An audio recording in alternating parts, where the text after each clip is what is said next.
Alright, hello, how we doing?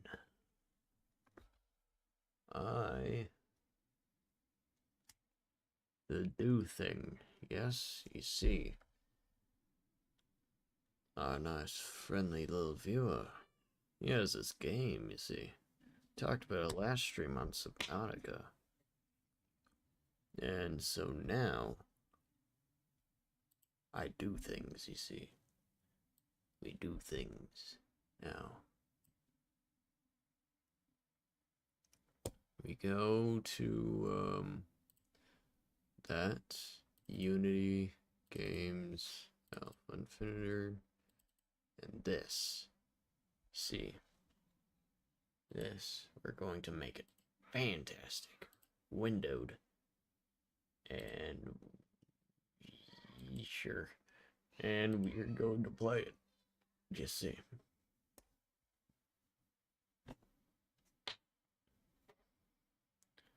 Alright, so, we close this, yes. What I get from it is that we are a human that is immortal. We're biologically immortal, made for only one mission, which is to travel 20 billion light years to a Dyson sphere. Not the vacuum. It is not the vacuum.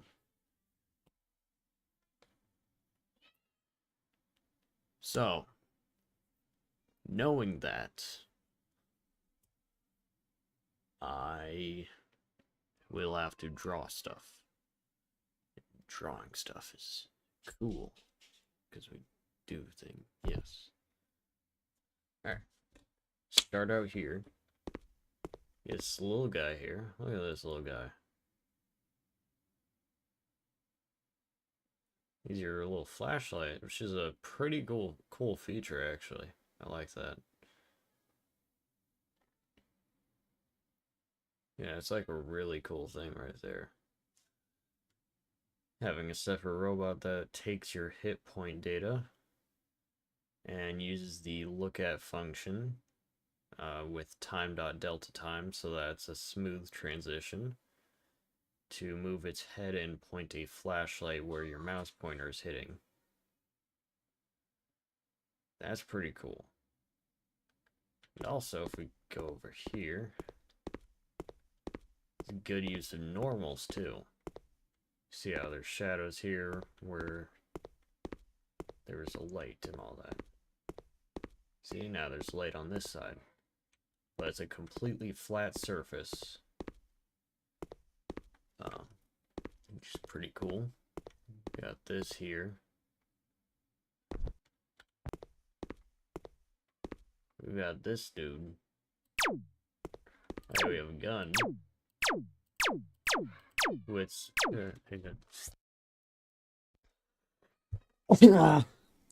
which shoots from the end of the barrel and uses an object with a collider on it, is what I'm assuming it is, an object with a collider.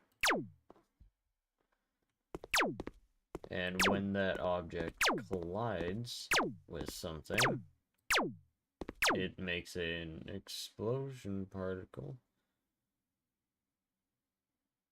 Oh, is that me? Huh. Alright. Yeah, so it makes an explosion sort of effect there on collision, which is pretty cool. On the bottom left, you can kind of see a rooms explored meter. And when you press E on that robot dude, and it brings you into here.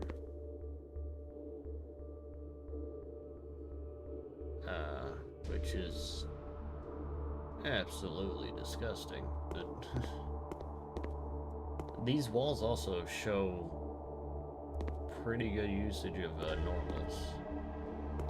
And then animations here for the doors opening.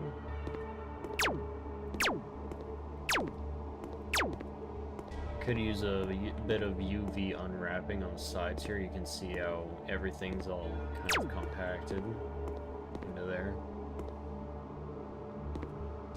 Some UV unwrapping can fix that.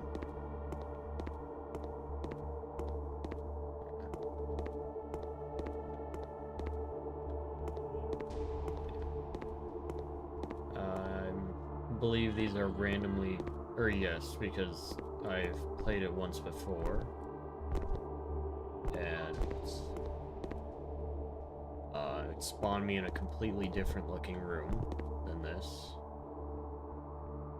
So, it is completely randomly generated.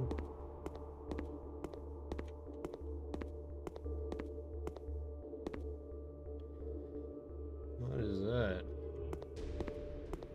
Is that stairs? Oh, that's pretty cool. Alright. You also got random physics objects throughout the room that, are gonna behave weirdly because our character, I don't believe, well, our character's not actually like affected by that. So, yeah.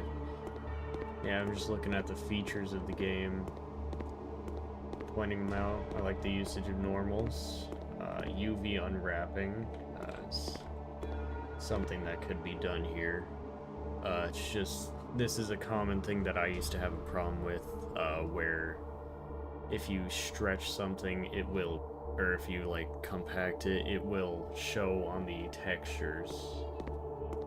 I do know how to fix this though, as I've done it, or I have to kind of do it with 3D modeling and all that.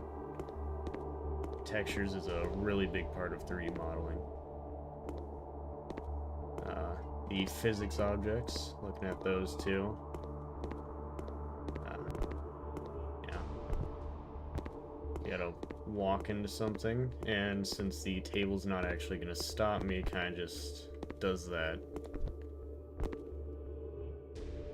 Yeah. I mean, it's a pretty good, it looks pretty good too, and it plays it plays pretty good. It's just that the models could, do a little bit updating, and textures as well. But it's still a really great concept with a good start to it.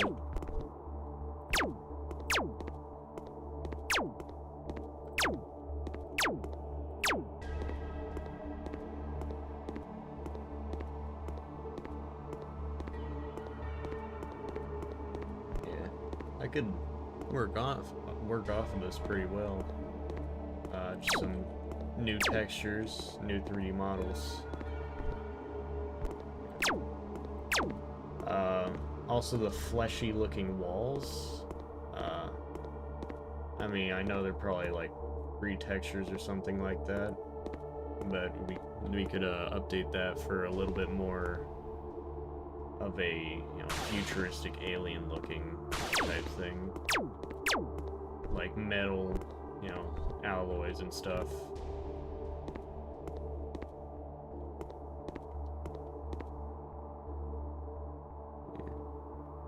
Yeah. How do you put this? Oh.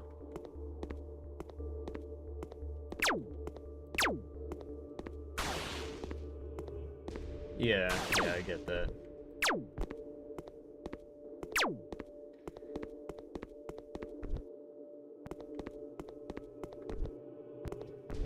Yeah, but the procedurally generated rooms and all that, I like them quite a lot.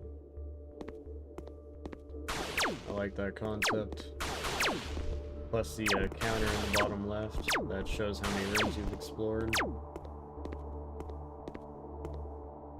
I also like that too, that's pretty cool. I also pointed out, like, directly at the start how the flashlight uses your hit point from your mouse. Or, like a raycast, I'm assuming you used. Alright. That's pretty good. Yeah. I like how you used a raycast going from the character's camera. And then I'm assuming you used a look at with the time.delta time function to sort of, yeah, to smooth out how it looks around.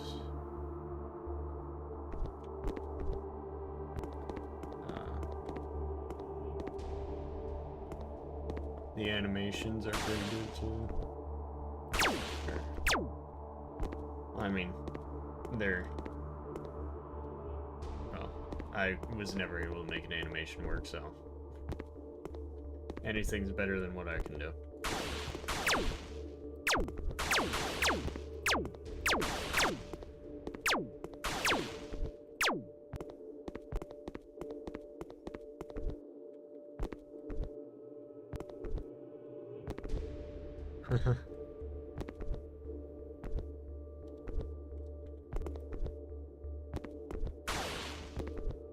Is it just like using a bool to set if the doors were true or false to being open? And then using the animation editor, just kind of set it so that if it was true, it would play the opening animation. If it was false, it would, well, not. It would play the closing animation. Something that I have is a problem with it looping and stuff. Yeah. Yeah, I've always had problems with it looping and all that. It's kind of...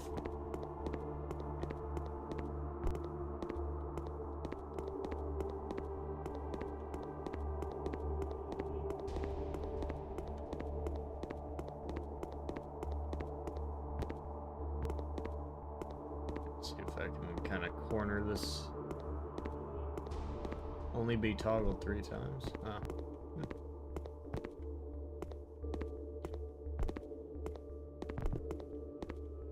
It's like a limiter that you put on. Oh, okay.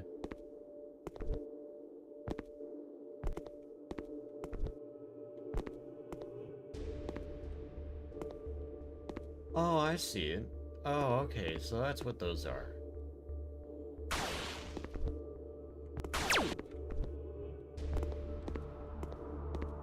Okay. Alright, yeah, I get it, I get it. Now if I try to use it again... Yep. Doesn't work. Alright. It's pretty cool. Didn't notice that. Nice subtle feature.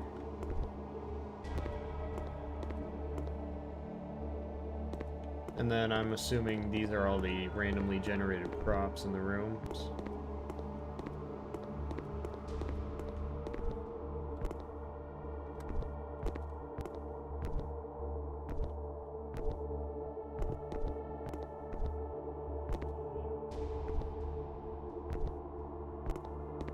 Yeah, alright. I got this thing to launch me up at one point. Kind of does it, but not as much as it did before. Walked into a corner and it kind of just launched me like about that height. Alright, that's good. Yeah, if we could share the project between each other.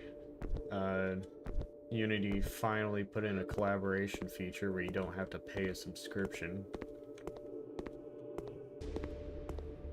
Or at least I'm pretty sure that's how it works. I hope it is.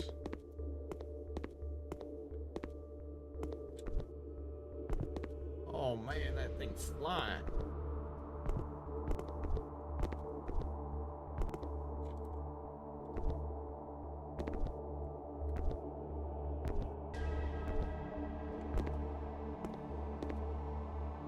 stuck.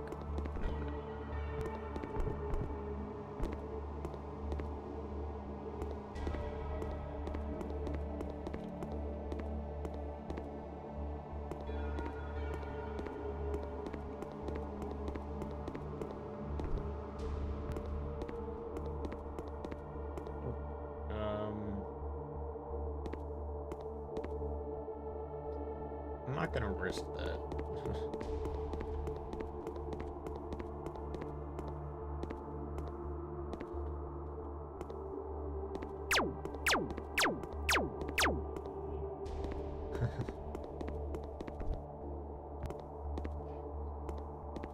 Oh, it's the only way forward.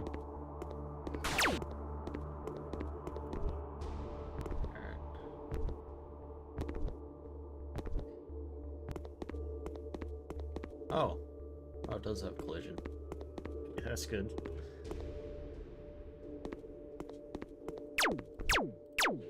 Oh, why'd you close?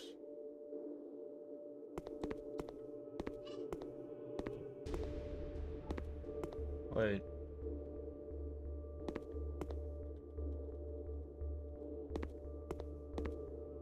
Oh no, I'm trapped.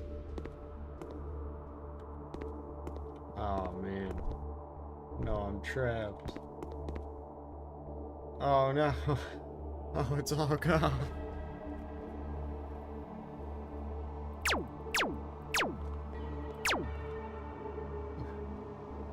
Oh.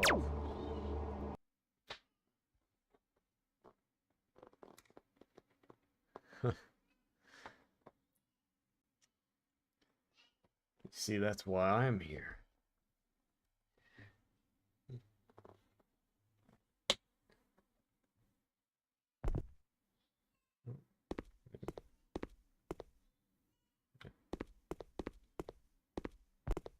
Alright, last time I pressed backspace, it just kind of, yeah. I mean, with a little bit of work, it can be a really nice looking and a very well playable game.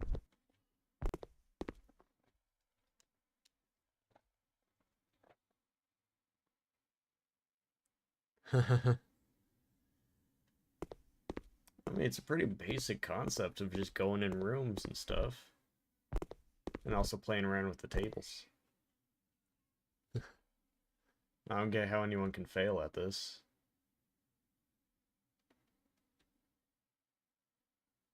Yeah. Yeah, it's gonna be needing new models and stuff.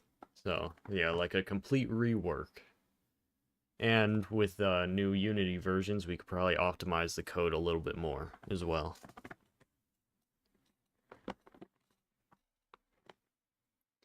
So, new textures, new models, everything. But same concept, same sort of playability.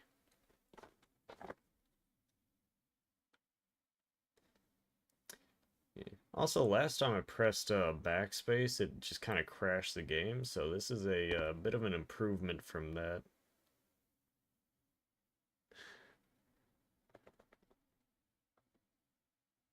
Okay. Yeah, that makes sense for resource management stuff.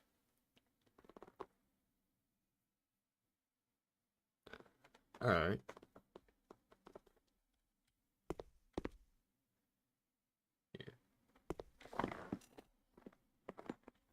I mean, how many rooms is that? A lot of rooms.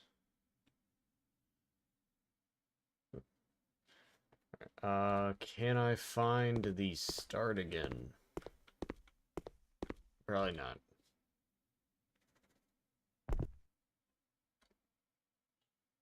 There we go.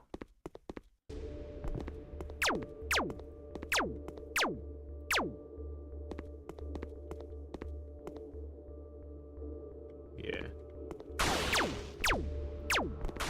There's a lot of blue orbs. Can I kick them? I can.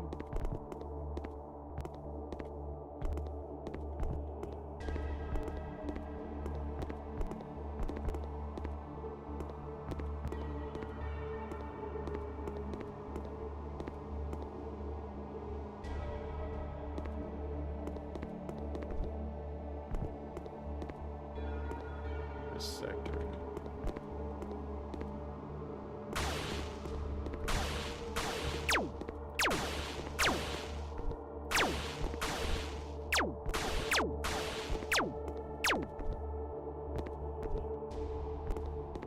Alright. Yeah, I saw the flesh-looking one, and then now there's this one, and there's another, forgot what the textures look like on that one. But I played it. Oh yeah, I saw that too. One of the first things I did was just kind of shoot the gun around, watch how the light reflected off of everything, the use of normals and all that.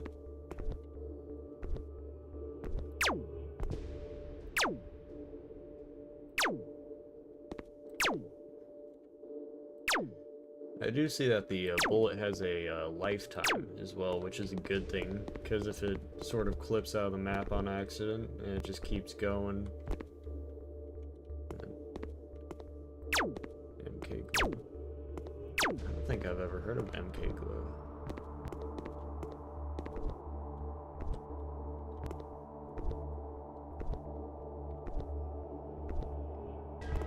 There's so many of them. So many orbs.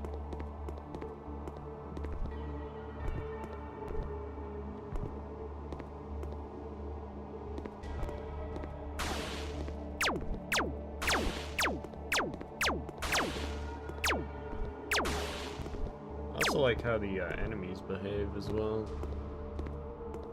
Getting it to jump up and all that. Okay.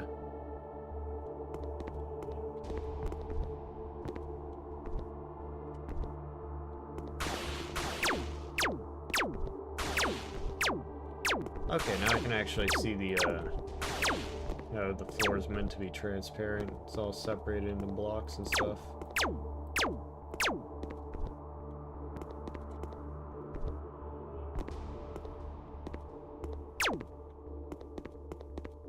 And this time I won't go backwards.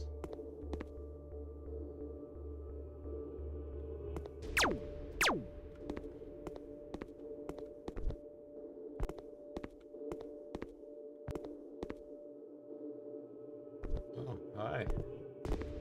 How you doing?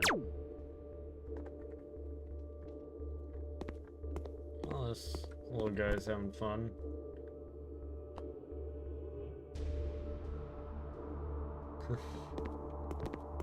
Alright, so I'm guessing it's a, they kind of just look in your direction and then they move that way. And then every, after a short cooldown, they just jump again. And that's why he's not actually just floating down. Okay.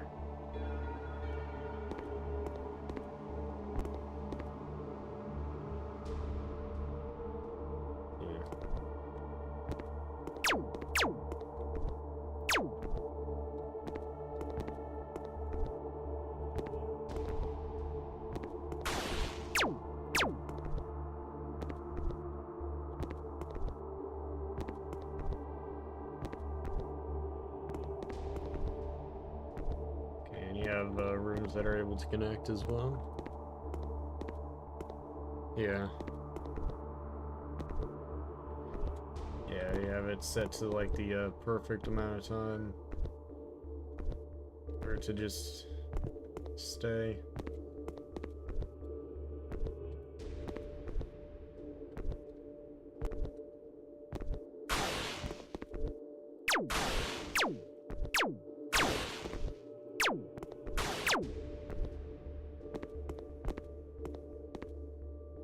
Okay. Yeah, I would imagine so.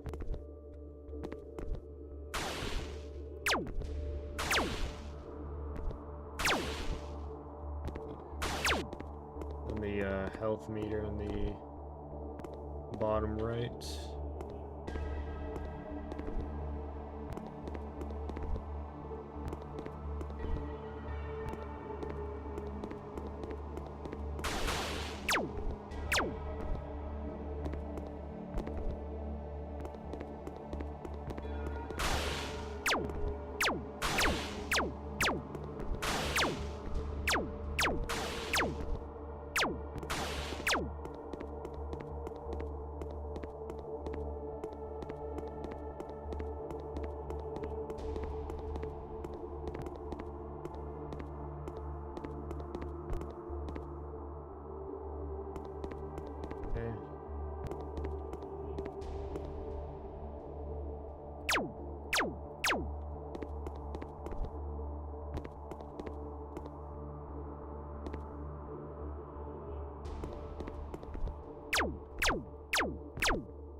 I don't know. I haven't actually been able to try it.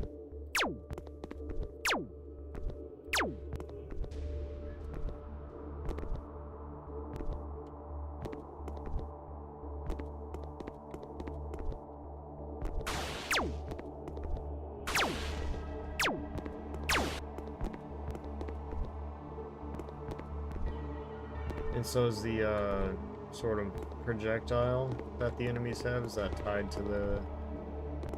Is that like a child to them? They're a parent object so that when they get destroyed, the thing gets destroyed as well. Oh, come on. There we go. Or no, it's just a sound that stops suddenly. So is it like a sound object that's connected to the enemy?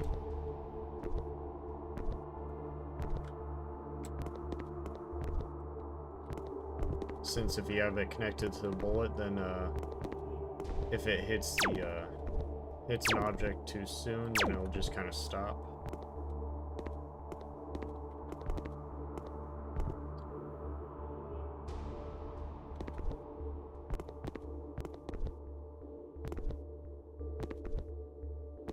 Okay.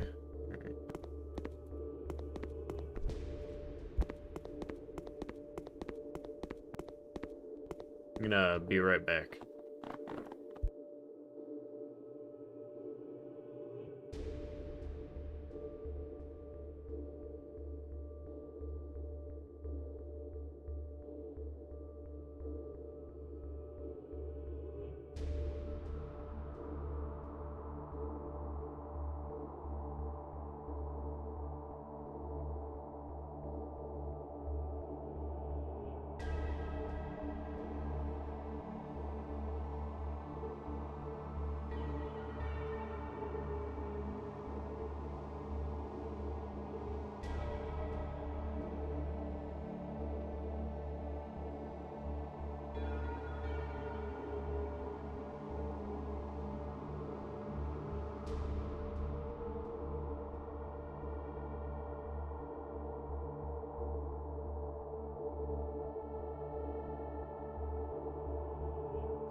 Yeah.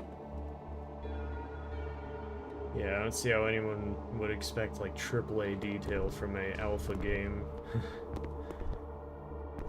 Or even if it was a AAA game, it's still an alpha, so it's not gonna look great. It's just like the base.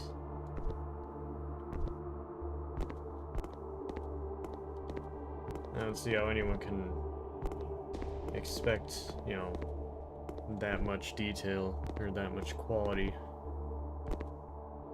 from something that's, you know,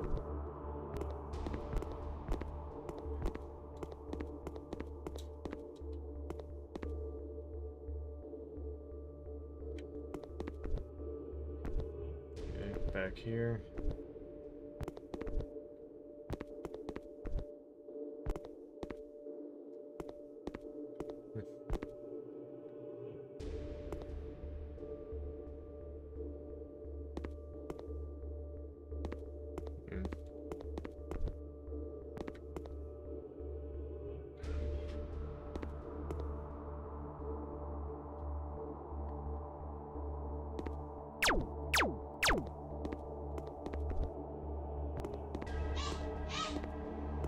Yeah.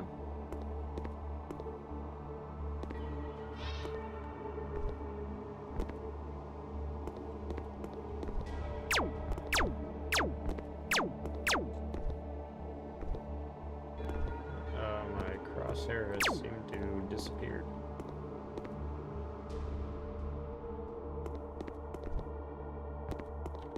Oh well.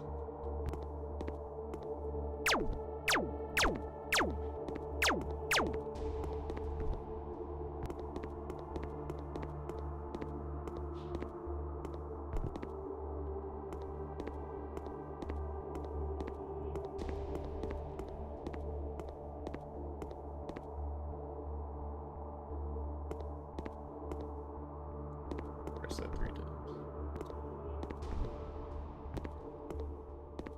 Oh yeah, you can use all 3 power cells just by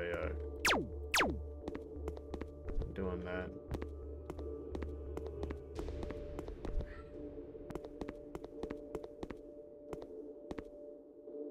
Which does mean that you can actually lock yourself out.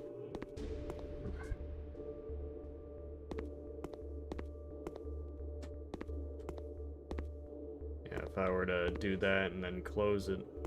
Oh, actually, never mind. I was wrong.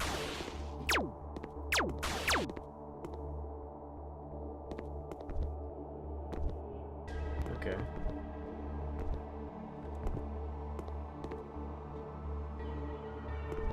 Oh, and there's it.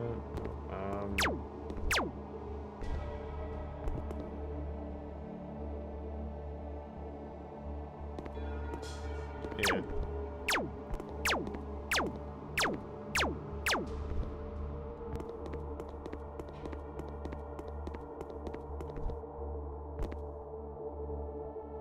Yeah. I'm at negative 73 energy and negative 10 health. I'm in perfect condition. Nothing can hurt me.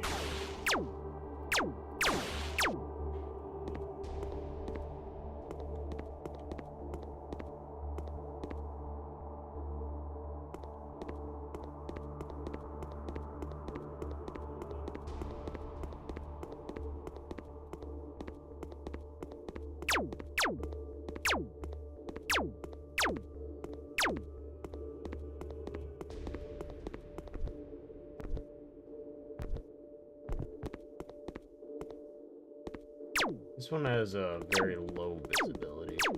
Oh. Wait, where's my dude? Where'd the dude at? Oh no, he's gone. I lost him. No. Where's our buddy? Oh man. Oh, he's lost the abyss. The abyss took him. No.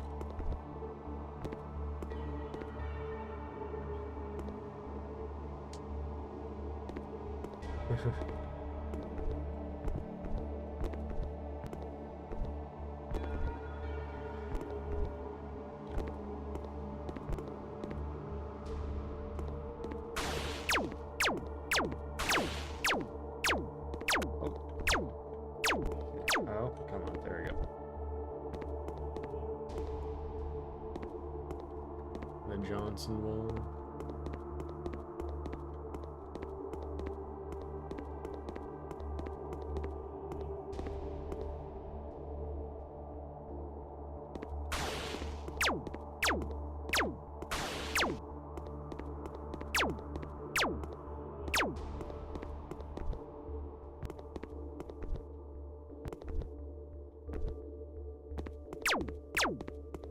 Yeah, but for the environment, I'm thinking a little bit, you know how Subnautica's alien places look, where they're all metallic and all that.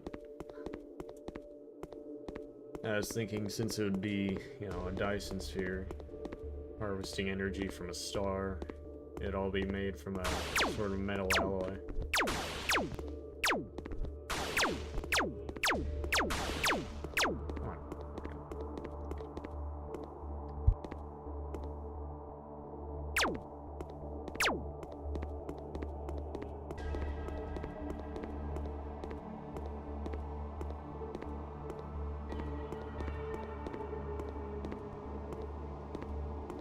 Yeah.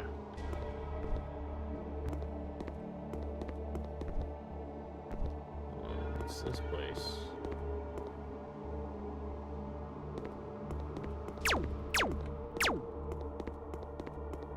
Oh man, and right on cue. Look at that. A bed. A bunk bed in the middle of the room. Let's go.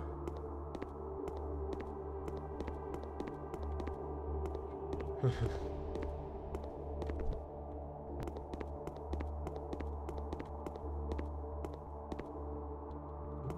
already to the next area. At negative 31 health. Oh, and already right to the next area. Let's go. We're making great progress.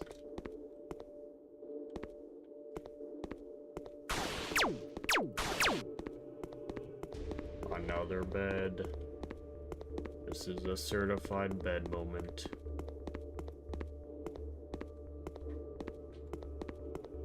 Oh, and right there, the next area.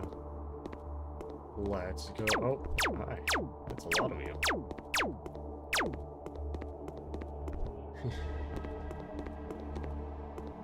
Oh, really? How many areas are there? Oh, and another door.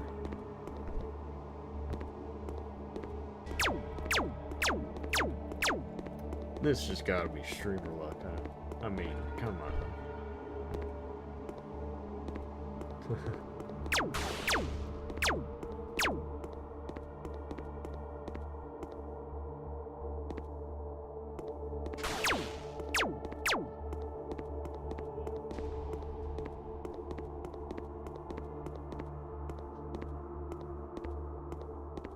Oh, and another door to the next area.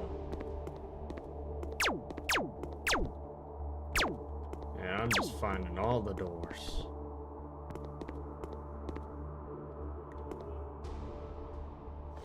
Alright. And another door.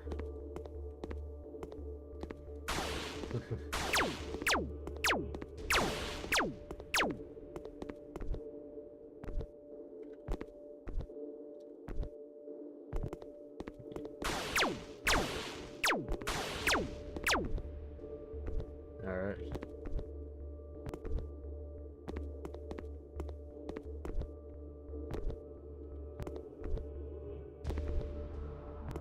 So now this, these aliens, will they have, like, similar looking stuff to, like, what we have, like, decontamination chambers, you know, key card access, any of that stuff? Oh, the flipping tables. Yeah, let's see if I can flip another one. Let's go. Tables have been flipped.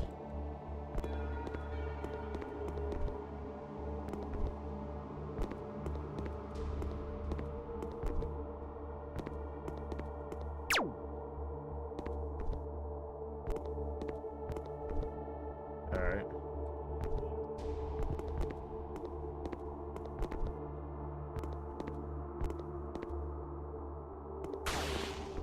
Yeah. Well, I mean, like, the technology used, or, like, the style. Yeah. Yeah, because if we, you know, if you want, we can make it, like, decontamination, doors, you know, sections.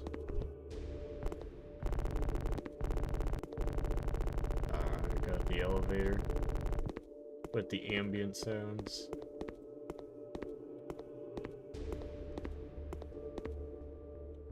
Which I'm sure were absolutely intended to be ambient sounds.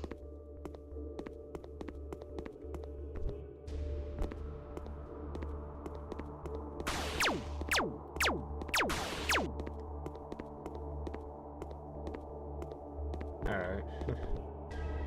Man, oh, I forgot that I have my first Unity attempt on the channel.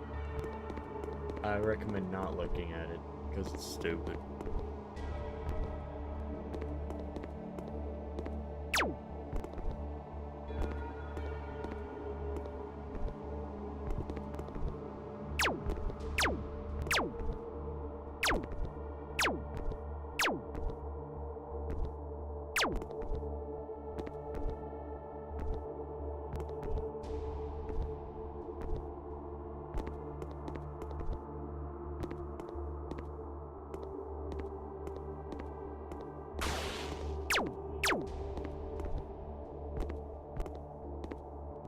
I'll be back again.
Alright, I'm back. And...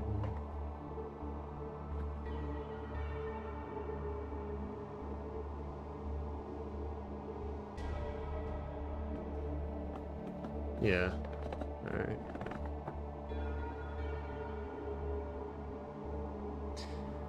Yeah, if we're gonna remake this, it's gonna look a lot better than this. Don't worry. Well, I get some proper 3D models, you know. Make sure, you know, optimization's on point and all that.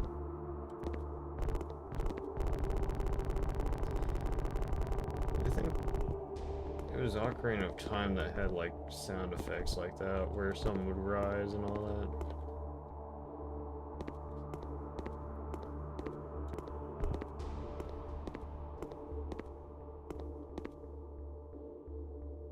Oh yeah, saving isn't...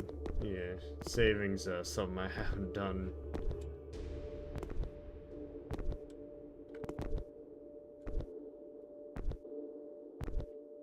If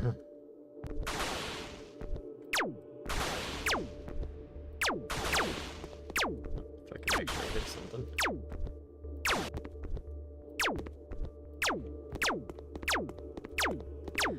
Yeah, so what I'm guessing you did is you, either the bullet was made as a instantiated as a parent or as a child object of the enemy, or the enemy had a sound, what are they called? Alright, well, a sound object attached to it that played every time it shot something. Because I know that once the, once something disappears and the sound stops playing. So you might have put the sound object. Okay. Alright.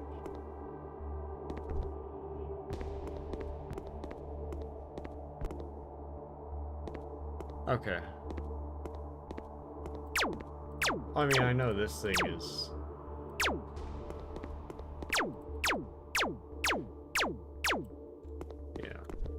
Yeah, but like for the enemy, it sounds like when it shoots something, it plays the sound. You know, because once the enemy bullet says... Yeah. Obliterated. Thing's gone. Wiped it off the face of the earth.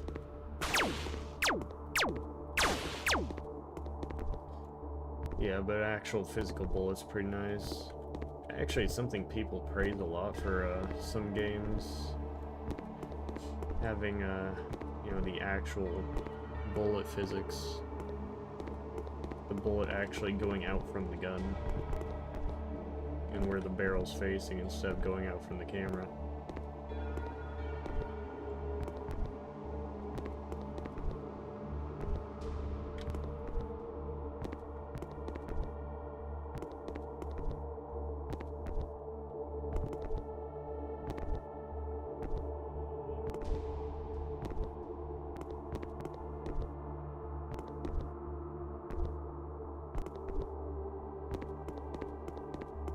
Yeah.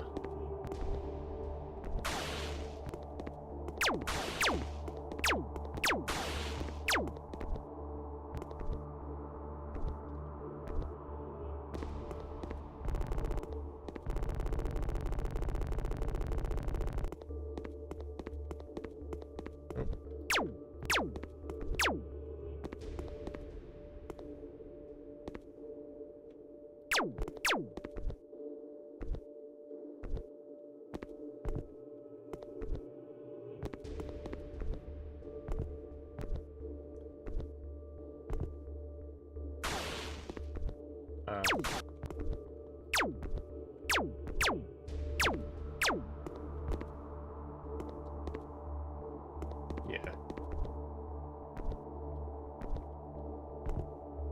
So from the health and the energy, or mainly the energy, does that mean like you're able to find food and stuff and then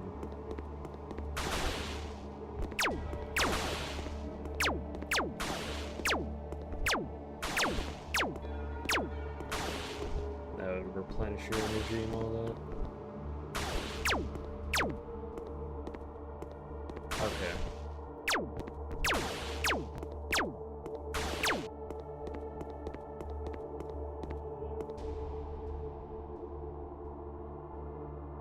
So is there gonna be a feature where you can actually like set a base somewhere? Or I mean, I guess with the doors deloading everything once they close. But maybe like a temporary base. Like just for sleeping and all that.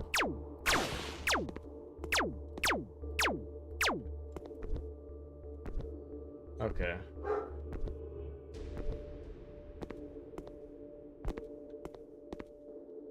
Ah, okay, okay.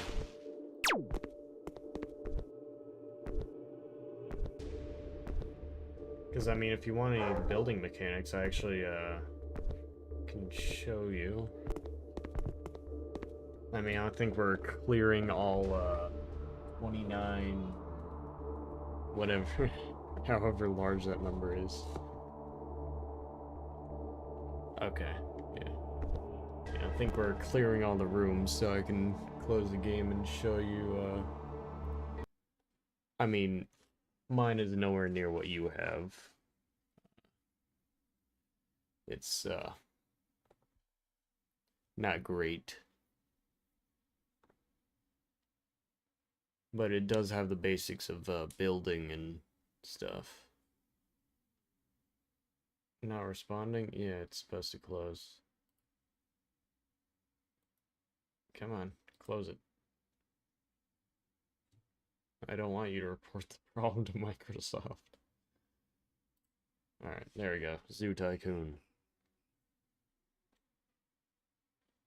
The Zoo Tycoon.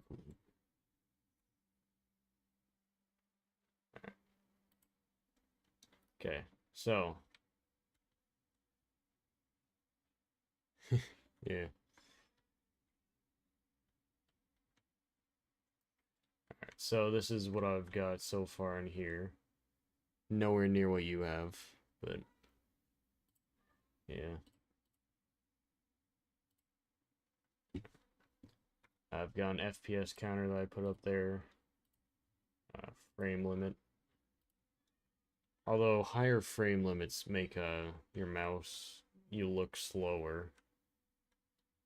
So bit of a problem with that.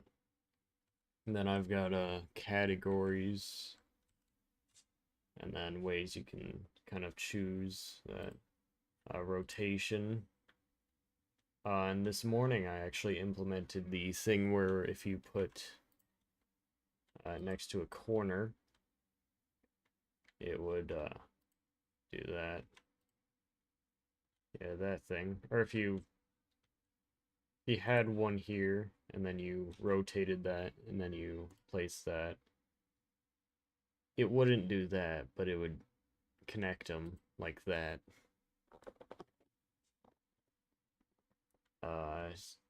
You know, I just made the script where it does that this morning, so. Oh, really? How's that one work? Or is it just like makes it a child object of the whole thing?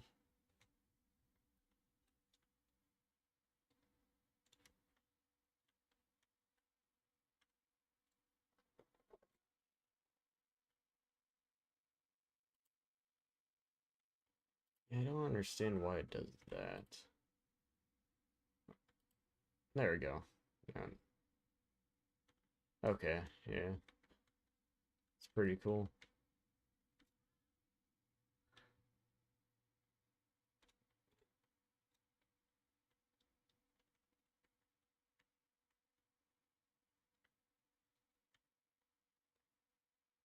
Yeah, but I've got this thing where you can just like get categories and stuff. Yeah, I really like how it turned out, especially since I had to implement controller support for it as well. Here I got the input manager. 43 from the default 32, I believe it was. Here I can connect a controller, and it doesn't have the same problem that the mouse has at high frame rates. Yeah, I watched that. Looked pretty cool. See if I can... Yeah, there we go. Joystick connected. Sorry about that. Bumped the mic. Alright. Yeah, see the controller doesn't have the same problem that the mouse does with the frame rate. I've got the build button mapped out. I mean, kind of, I feel like it doesn't really fit the style that we're going for, but a version of that would be really nice to see.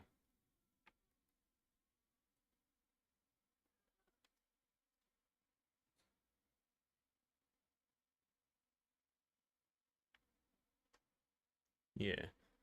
But like a cartoony looking sort of filter over it. Or you know how it outlines, well, you know how the cartoon games look. Yeah. I mean, I was thinking the style target would be more of a, oh, and my controller's disconnected. Okay, bye. Um,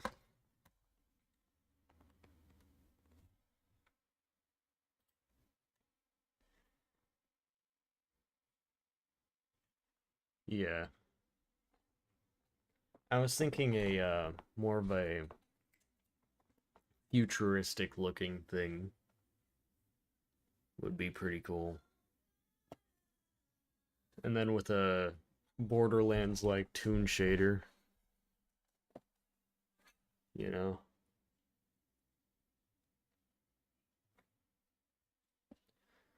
Here, I can probably see if Blender wants to do that.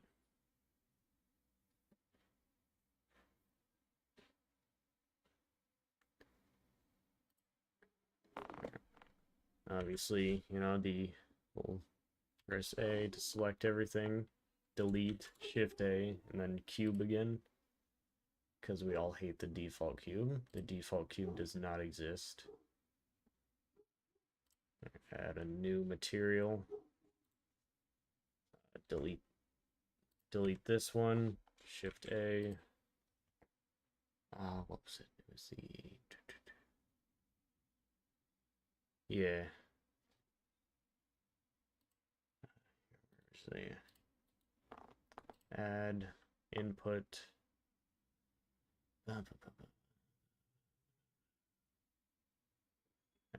No. It was a shader.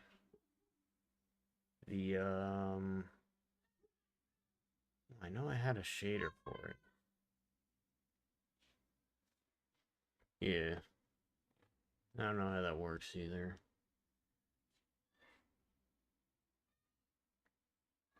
Texture. I swear I had a sort of toon shader thing. Unless that's in the Unity shader tab. It might be.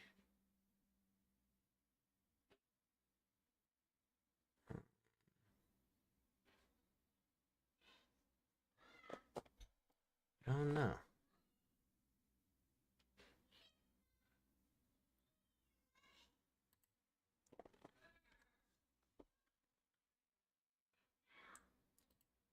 Yeah. So do you want like room presets? Or do you want like completely randomly generated rooms with like only prefabs for like how the walls should look? Okay.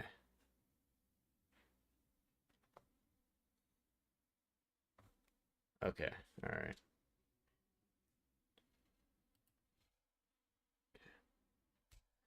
So, for that, we can start Levels made of blocks. Alright.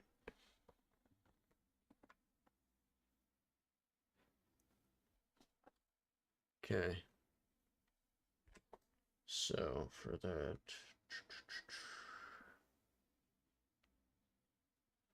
I do have like quite a few. Can look on my NAS. There we go. Textures.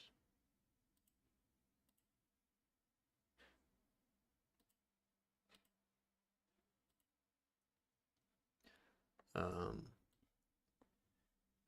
so we've got all of these textures here. We've got like, or I guess that would be something else. Got cables. What would be one? I'm pretty sure ceiling. Large icons. Alright. This one's a pretty good. I like this texture for the ceiling. It's a pretty good ceiling texture.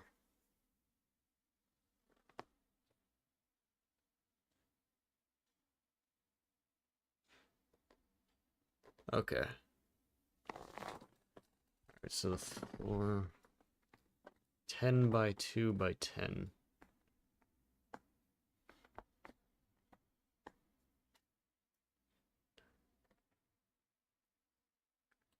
So like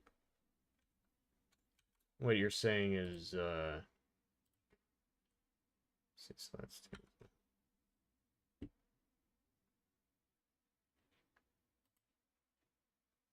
sort of like that.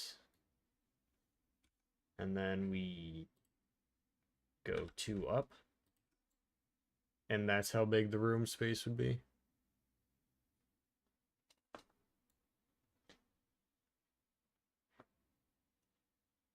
Just like within this little cube here.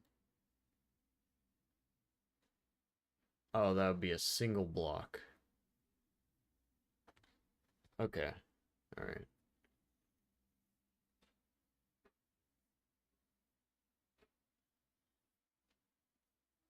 Alright.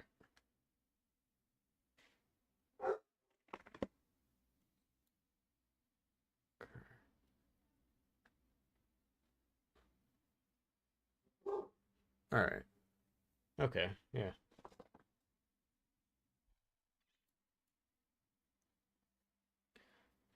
Alright, and then for the floor. Let's see, we've got carpet. We want some carpet. Yeah. Very nice looking carpet right there. Although I doubt it for a futuristic alien sort of thing. Got concrete floor. What does floor look like? Do not rotate them. Alright. Alright. I've got a wooden floor here. Let's see. Marble tile. Some of that.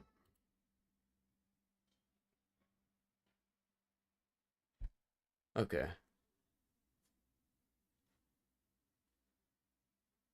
Alright. And if this is going to be the floor, then I would say we take out the bottom of this just to save a little bit on resources.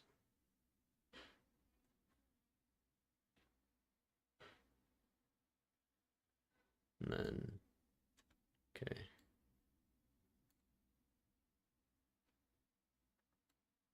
All right.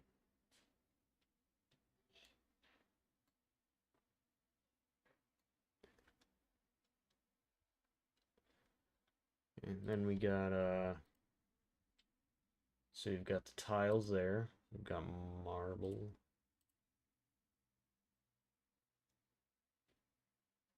Primitive.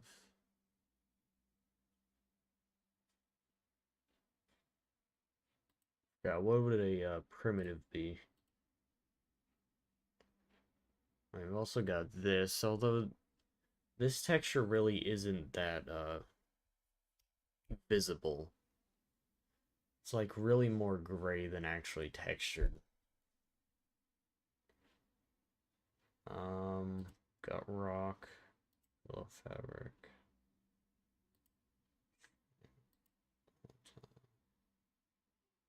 Your wall tile, I've got that. That's a pretty good looking wall tile right there. If you want as well, there's this thing called 3D Texture Haven. That's the site where I get all of these textures. They're completely free to use. Um, okay. Okay, so just, okay, yeah. Alright, yeah, because a cube would just be that right there.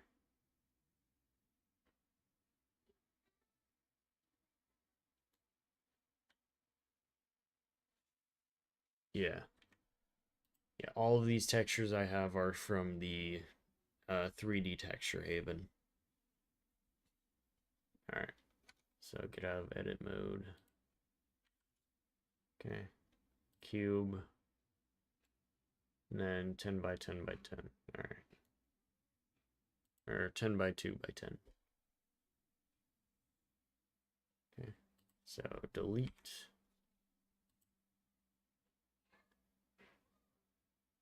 Yeah, alright. The date, I don't know the date to that.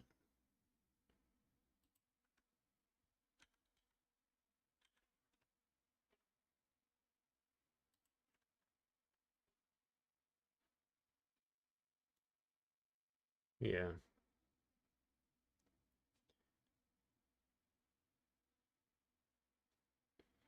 Oh, okay. Alright. Yeah, I can look to see if I can find them again, and then if I do, I can post them in the Discord. Make a texture channel.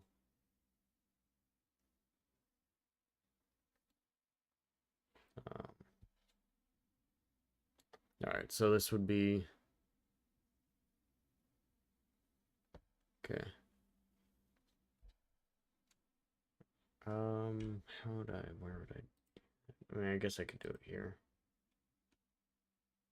Okay, Control S.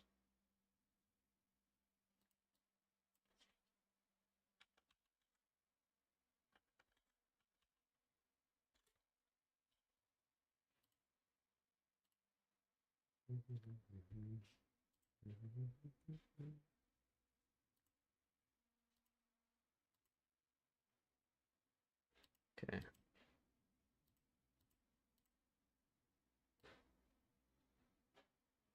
So 10 by 2 by 10. Transform. Just like completely reset it.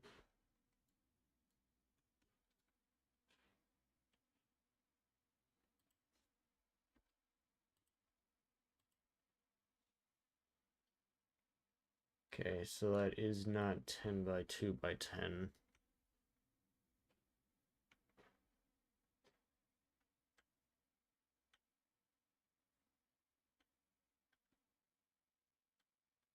It would be 5 by 5 by 1, it looks like.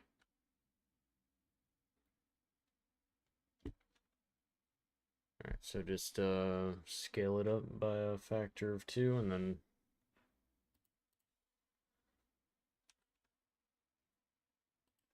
Control S. And there we go.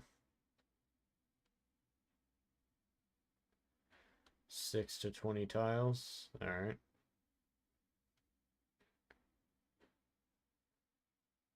Okay.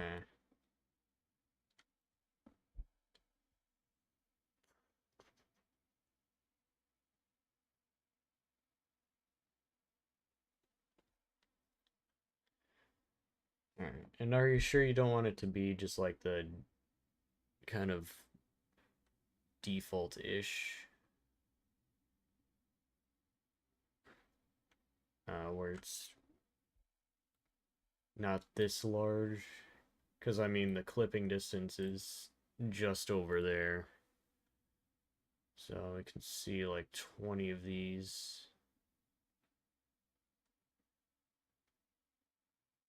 Yeah.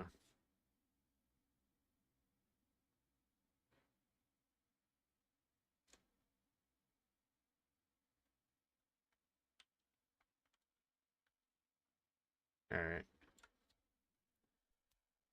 Okay, so this is what we need. Alright. Like that deleted. Thank you.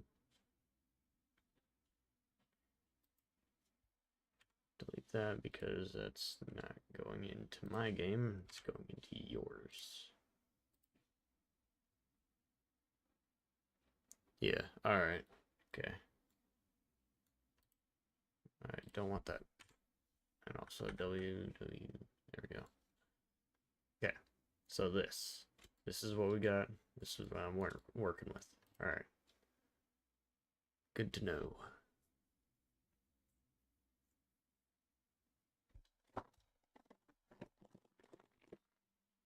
Alright.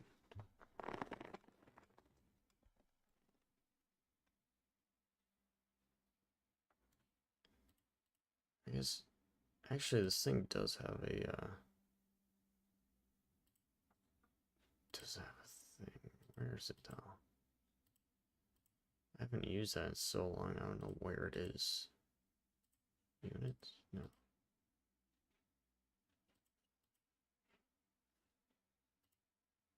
Oh, there we go. Alright, object. Okay. Yeah. There we go. Okay. Let's see. If I can, statistics.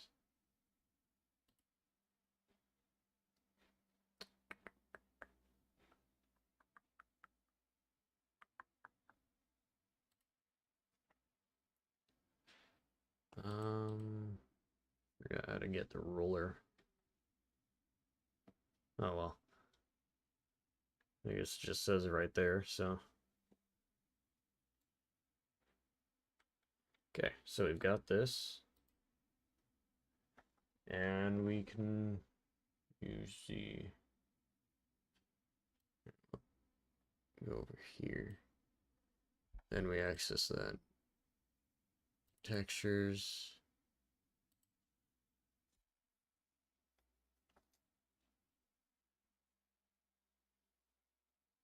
Alright.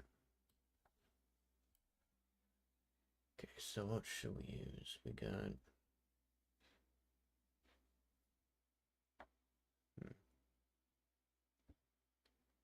I mean, if you want, you can look around on the 3D Texture Haven and see if there's any like floor textures that you like that you think would fit in with what you're thinking of. And then just kind of, here, I'll make that in the Discord.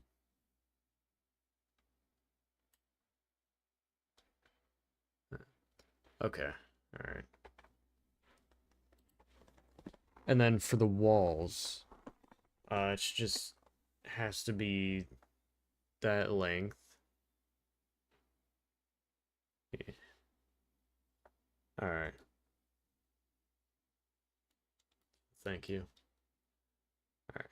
So the walls, they have to be this length, right? And then how far up do you want them to go? All right. Yeah.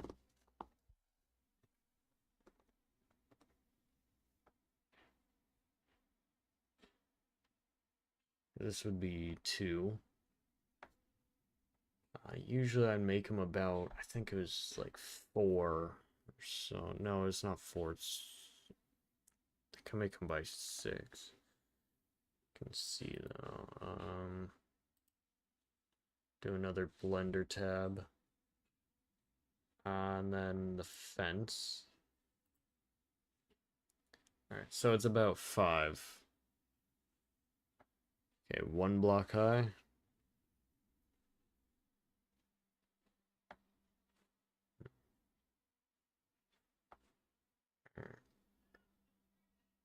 So by one block high, because what I'm getting is this is just like a floor tile right here.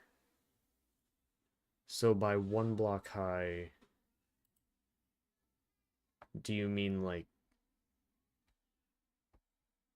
Okay. Alright, yeah, so this is a floor tile. Okay. Alright. Okay, yeah, yeah. Meeting at the edge. Alright. Meeting at the edge. Okay.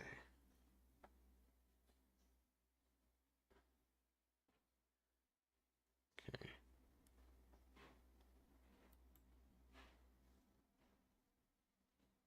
Make a sample from unrotated base blocks. Alright.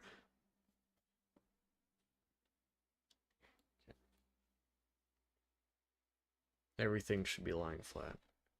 Okay, yeah. Alright, so no rotations whatsoever.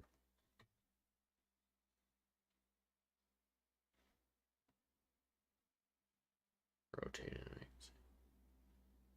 Okay.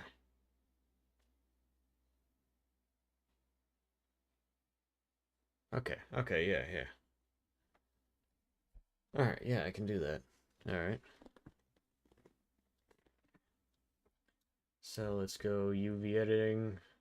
Go U, Smart B, UV project. And we've got that, but that's not great because that's not how it's gonna go. Is it? Alright, well, first I should probably get some textures. And I closed it again. Why did I close it again? I don't know why. Okay, go back, textures. Ba, ba, ba, ba, ba.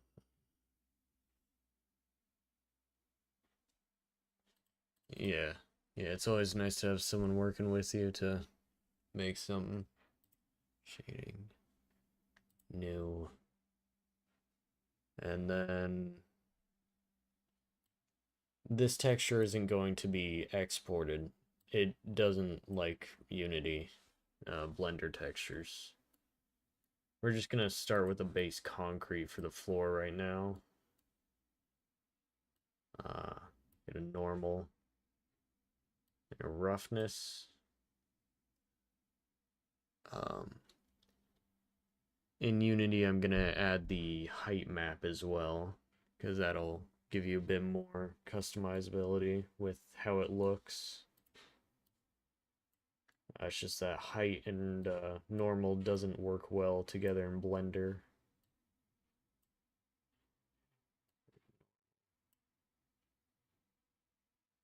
Okay, there we go.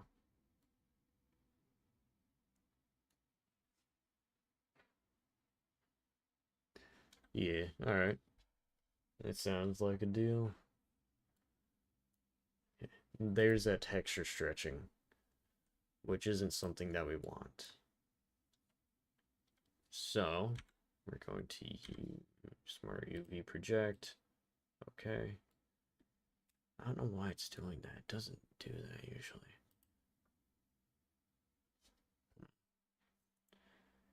You know, one problem could be, all right, we're going to delete this and we're going to make a new cube and we're going to manually in the editor, not that one, that's a plane. We're going to stretch it out like that. Okay. So tab 3, that. Okay. Now 5. Let's see. It's Z. Alright, wireframe. This G. Bam. This G. 5. Bam. G. 5. Alright. And now we should be free to just scale this up by 2, and it should not have that texture stretching.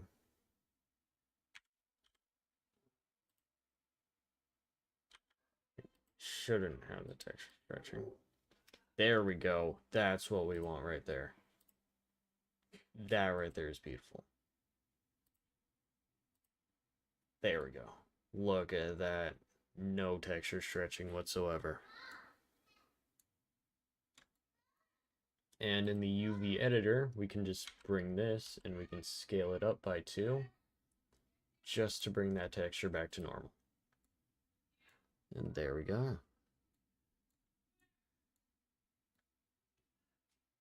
All right. Alright, that looks pretty good. Yep.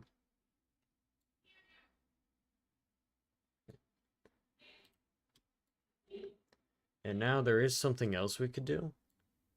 Alright, so this this middle line right here, where this green is going to be at 0. Yeah, it is a very nice stone block. So that would be, if you were to put it at Y0 in Unity, that green line would be where that is. What I could do, yeah, is I could shrink it, or I could bring it down a little bit so that 0 would be at the top. Yeah.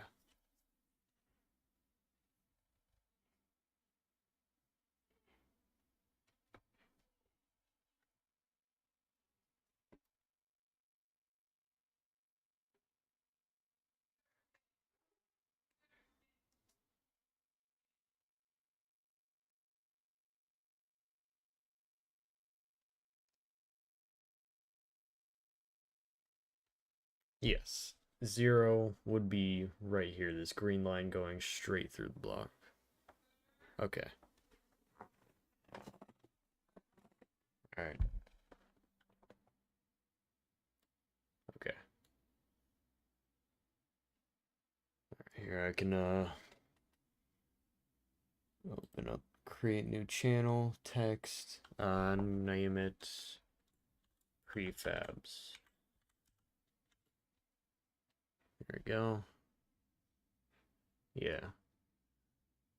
Now we can save this, or save it as.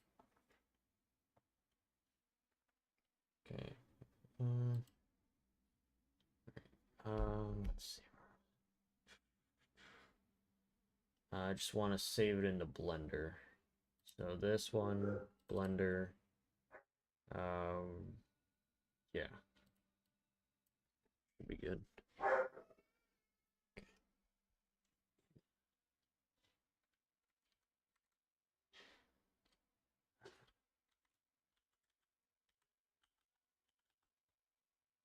Okay, concrete.blend, save. And now if we open this, yeah. That one would be the German Shepherd mix.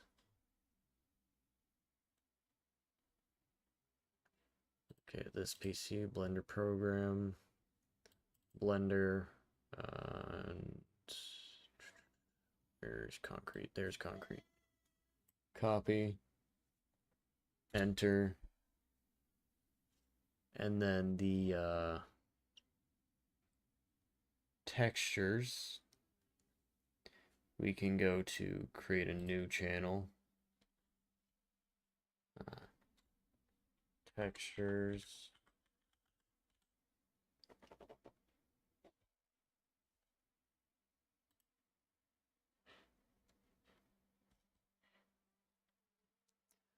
And then we can go back to our NAS. Go to concrete. Then we do normal, height, base color, and ambient occlusion. Bring that down into here. Label it concrete. And there we go. That's our 4 maps for that. And you should be able to use all 4 of those in the universal render pipeline.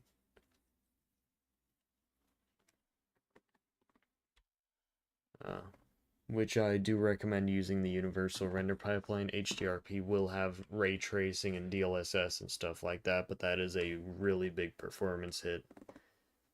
And we shouldn't need that great of, lighting quality.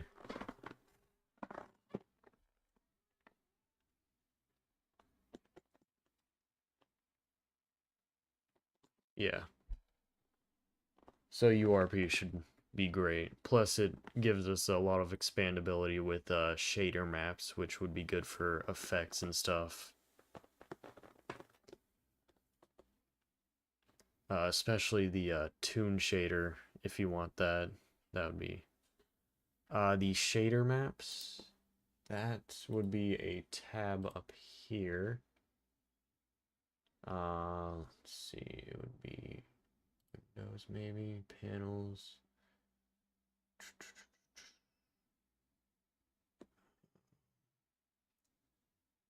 Come on, here somewhere. Rendering, maybe. No.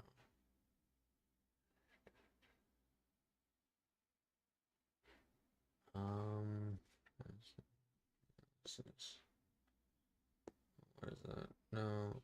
Oh, render graph, right? No, wrong. That is wrong. Window. I'd used it to,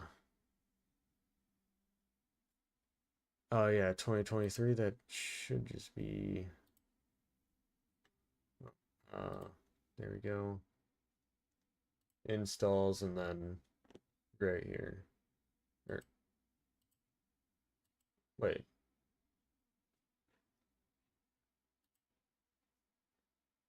Okay, I've got 2022.3.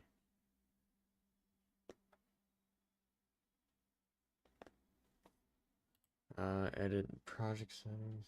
No, it wouldn't be in project settings, because it's a separate tab. It comes with the URP.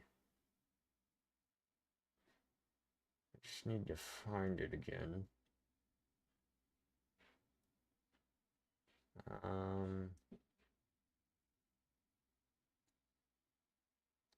I guess we can search. No. Where is the URP? Components. Maybe in components, actually. Effects.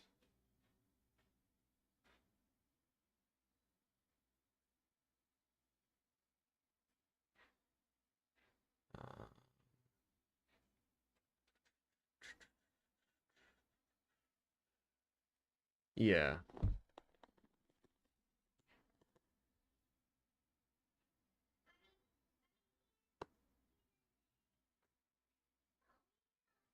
Yeah, I had this thing a while ago, then all my drives got wiped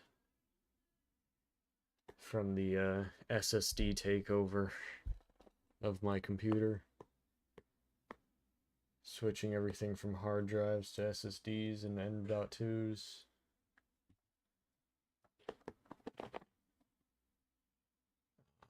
Rendering?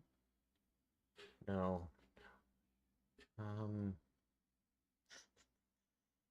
There's a light.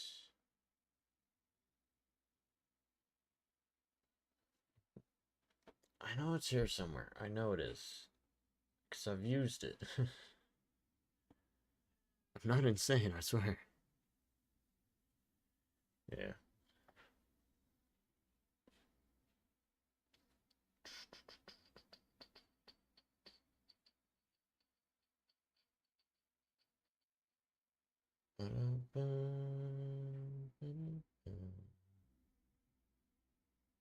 We can go to materials and then see if we can create shader. There we go. Should be it, right? Standard surface shader, maybe? Yeah, that should be it. Okay.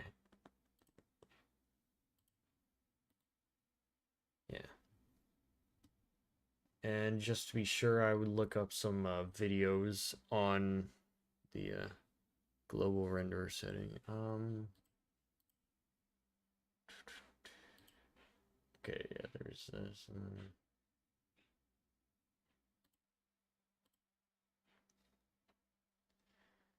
Yeah. I would look up some videos on how to use the Unity shader first before messing around with it. But when you do, it is an amazing thing for like explosion effects, like shock waves and all that. You know, force fields if you want those. Just a lot of good stuff.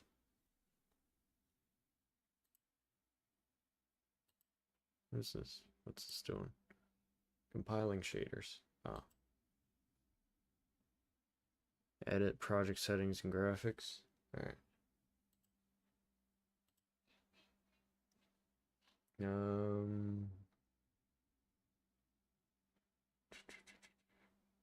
Repeat global settings.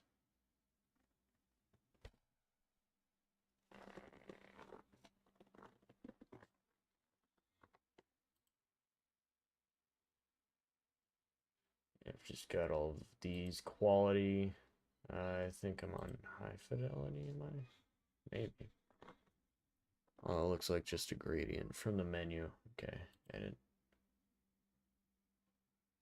Project settings. Oh, sorry. Yeah, this would be the project settings tab.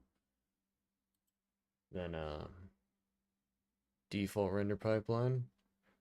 It should be URP. It says it right here, and then, if you go to create new project, we've got 3D URP core right there. Okay, click graphics. Yeah. Graphics. URP, high fidelity. Okay.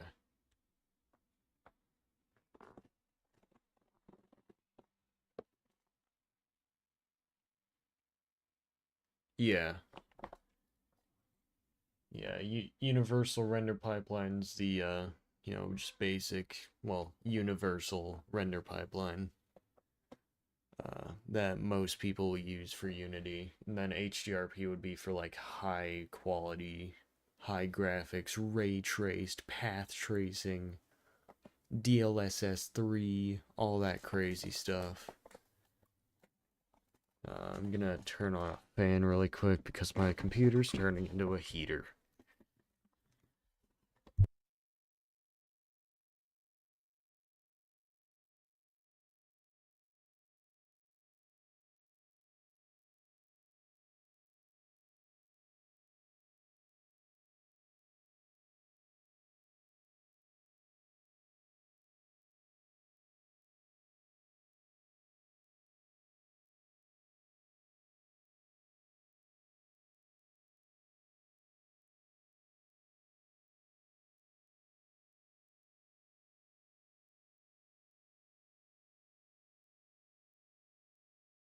Oh, yeah, no, had my mic muted. Yeah, I've got 2022.3 and yeah, it looks like 3.20 is the latest official release. They've got water now. Water's something I haven't messed with. I'd love to mess with it.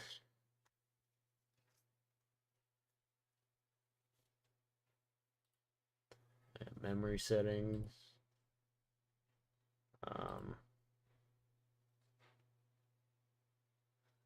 Yeah. Can see if maybe projects.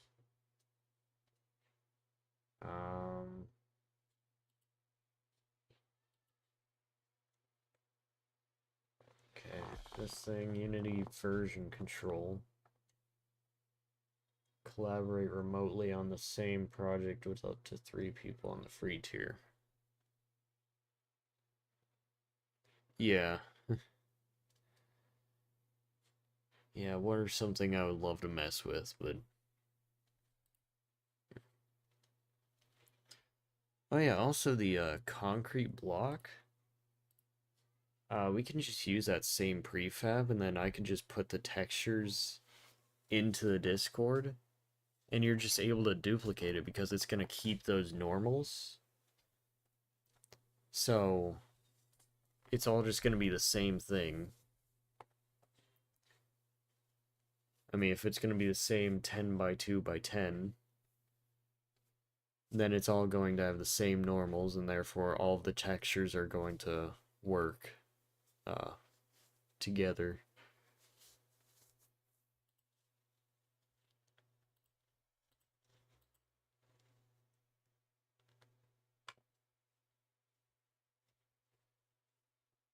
And you're going to have to make the row beat tiles you want to add things to.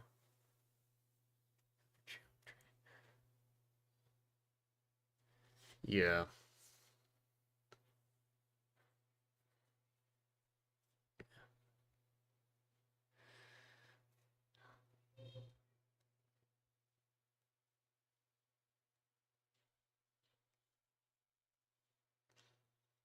Yeah, props.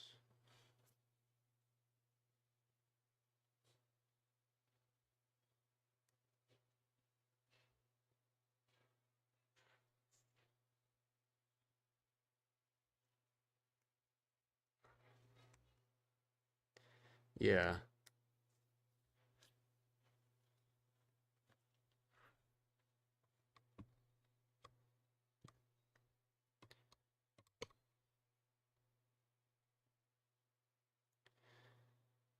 Geometry to the floor tiles.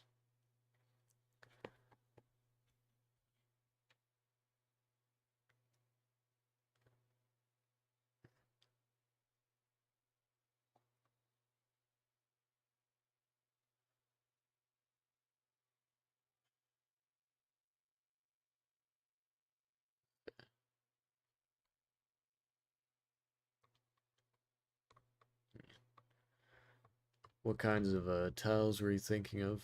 Or... Ah, okay. Yeah. So like a table would spawn on top of it, like guaranteed, or...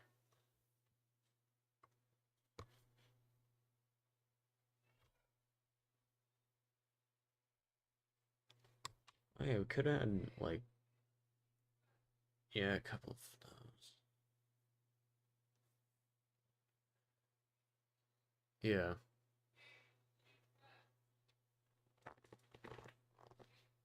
Yeah. Could actually, Control C.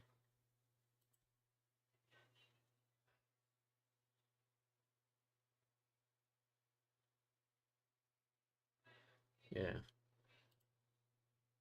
And then if we go new, general, yeah, sure, save. A, delete, Control V.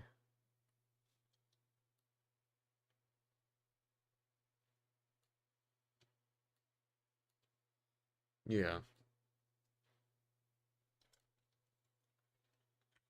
Could make a table. How high did you think the like walls would be? Because I know we're gonna have like one tile, and then the walls would each be like one tile, and then like how many tiles would be stacked on top of each other to create a full wall? Or is it just one? Alright, 10 feet high.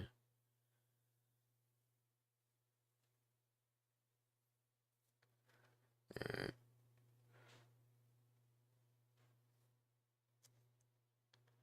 Okay. Because what I'm picturing is uh, like something like this being what you're talking about. You know.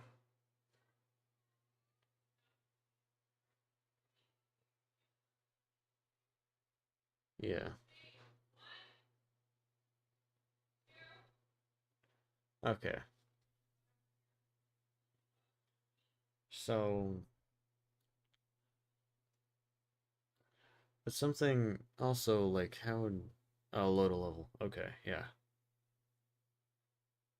Yeah, because something else I'm confused about is like if this is one tile for the floor and then one for the wall, then how high would the player be? Because we need to make the tables like, so they're not towering over the player and they're not the size of a room. Or I would.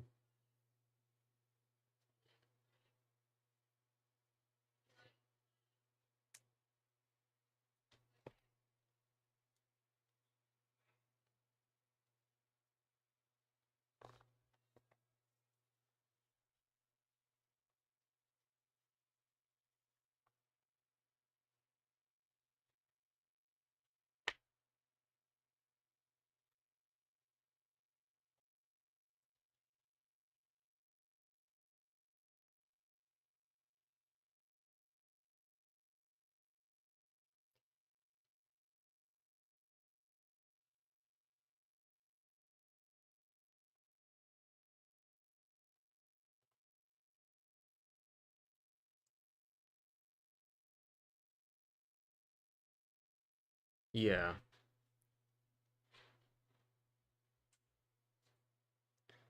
What I usually do is I create a capsule and then I'll create a player camera and then make it the child object of that capsule, and I'll put it 0.75 uh, units high, so it would just be right here.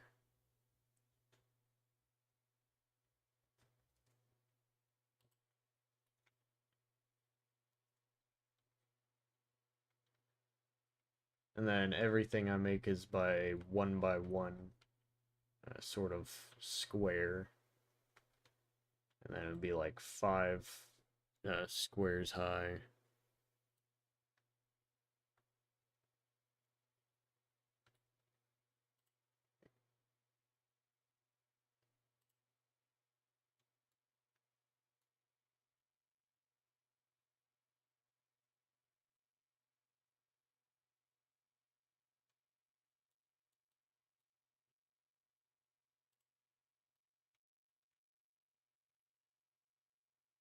Height 9.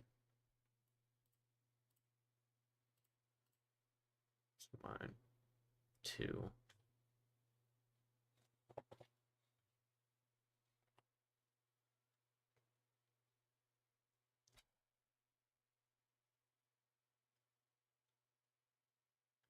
Okay.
Height 4.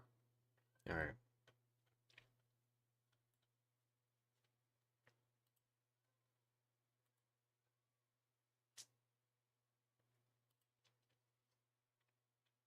Okay, so this is 5 or 6 feet? Alright. Which would place them? No, 2, 3, 4, 5, 6. Alright. So that right there is my limit, and I've already lost it, and I will have to find it again. Uno, dos, tres, cuatro, cinco, seis. Alright. Yeah. Alright. So that's how tall we're making the player. Alright.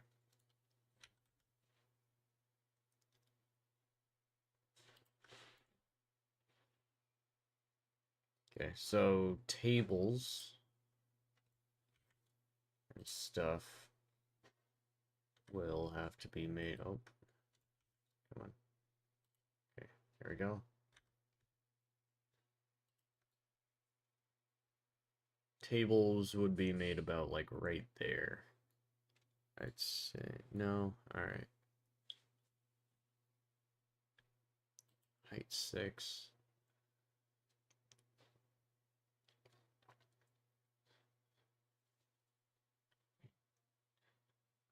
Okay. All right. I guess yeah, that would be 20 units, and then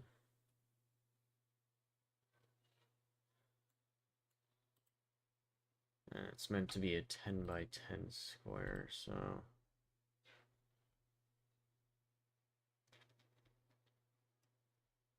that's fine right there. Yeah, it's um okay, so when you put it into Unity, when you put this into Unity, it says the 10 by 10, but inside of Blender it's 20 by 20. Okay.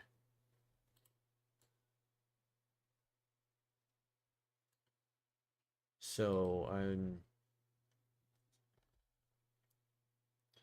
so maybe like 12 would um yeah. Yeah, I was thinking so, but then I was doubting my math.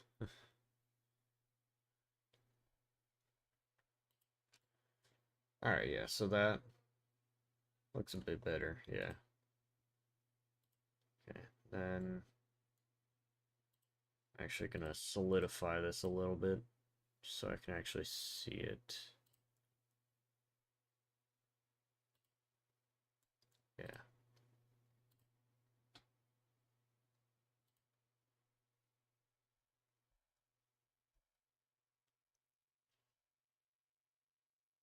Yeah.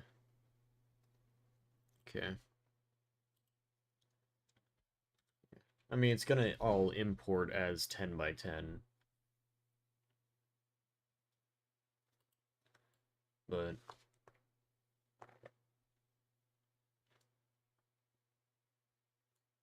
yeah.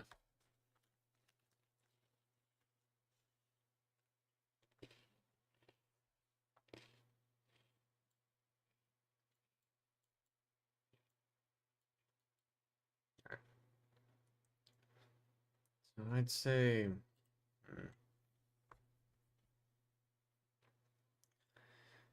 yeah, maybe that.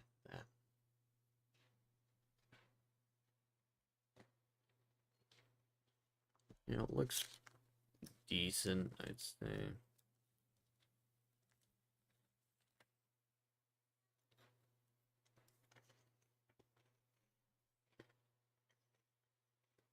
Yeah.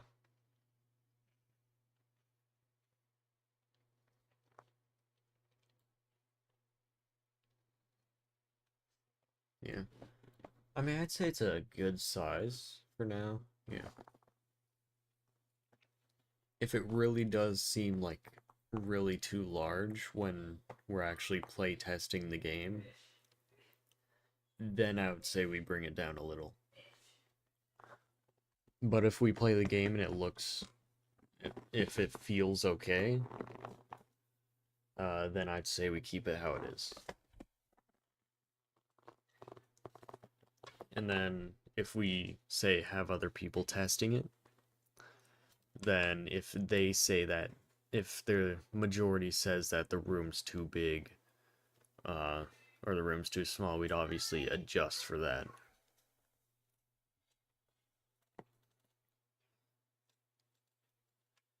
Yeah.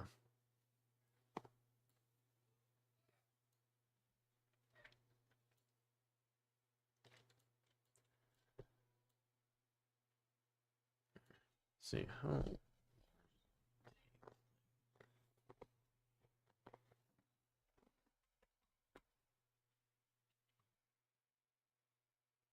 Say that bookshelf's about half my height. So, yeah, I'd say about half the height of the player would be good for 6 foot.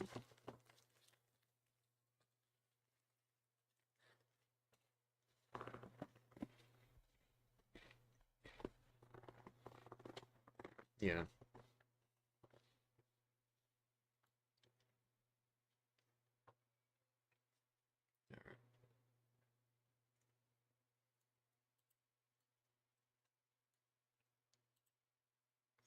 And then for how wide the player would be.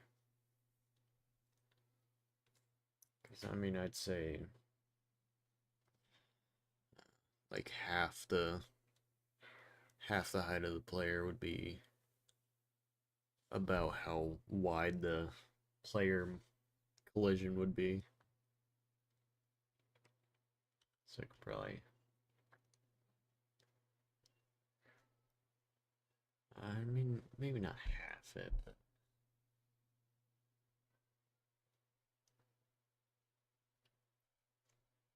Yeah, 2.5. Which means.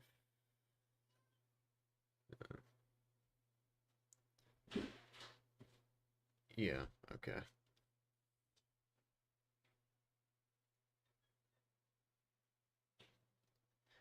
Yeah.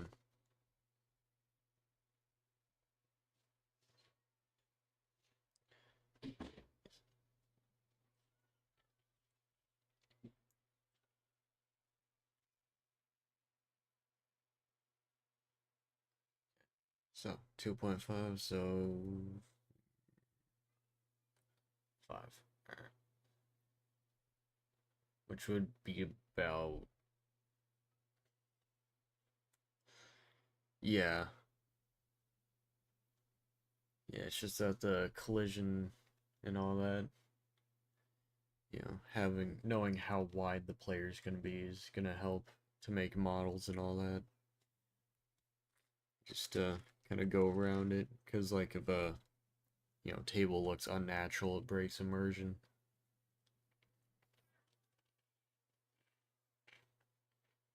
Or like too unnatural would break immersion.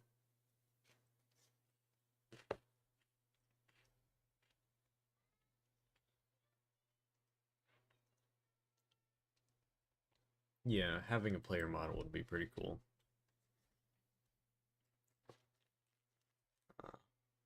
But if there's no need, like if we don't have any mirrors or anything, then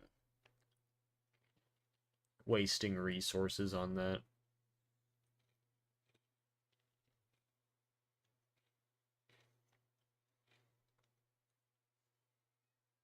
Alright.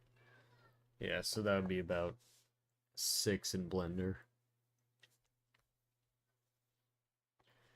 Which would be where we're at now. So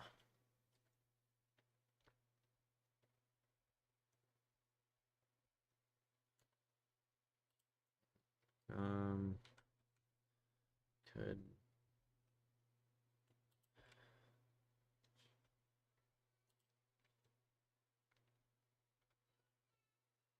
yeah, I could bring it down by half.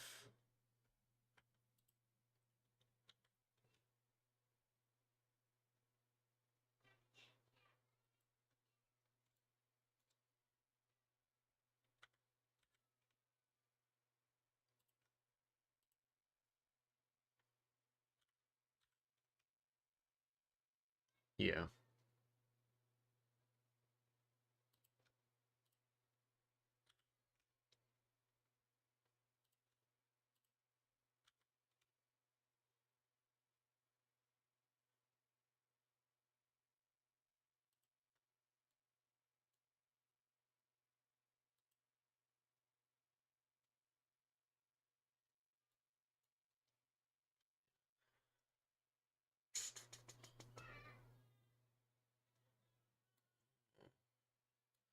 I'm just gonna stick with 6, yeah. There we go. Just leave it like that.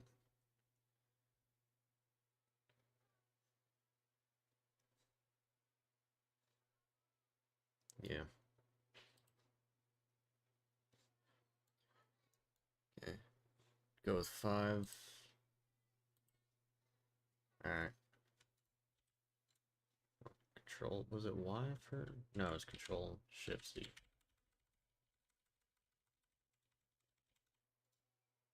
Yeah. Alright.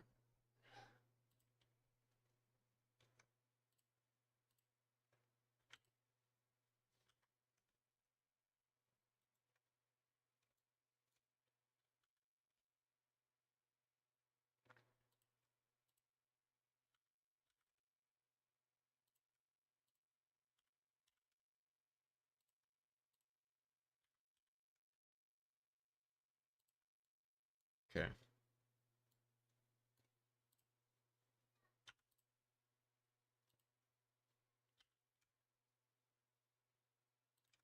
Alright, so that's about what the player would look like compared to a. I mean, obviously, it would be spherical or cylindrical ish, one of those. Combination of both. Capsicle. You're gonna be capsicle. There we go. Perfect. Yeah. Alright, so let's say bring this out just like as much as the player width is, maybe more.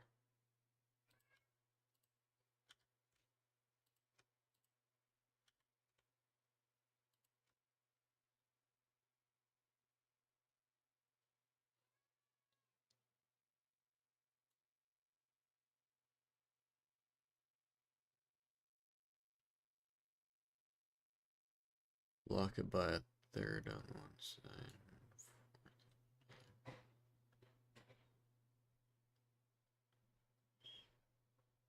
Yeah. Okay. Alright.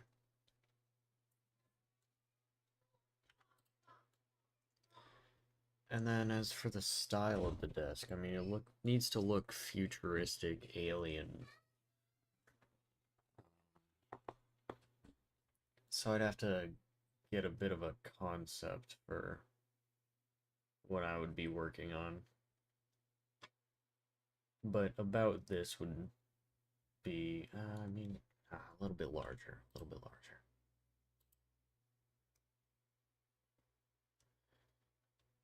Yeah.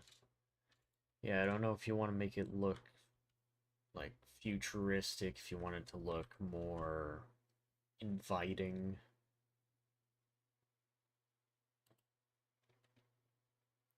Yeah.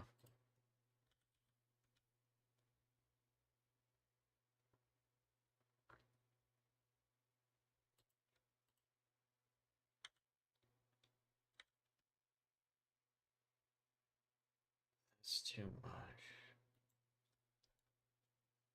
Yeah, it looks good. One wall, one floor tile, one large prop, and one small prop. Alright. Okay, so what we're gonna do with that information is we are going to make a bookcase. Because bookcase.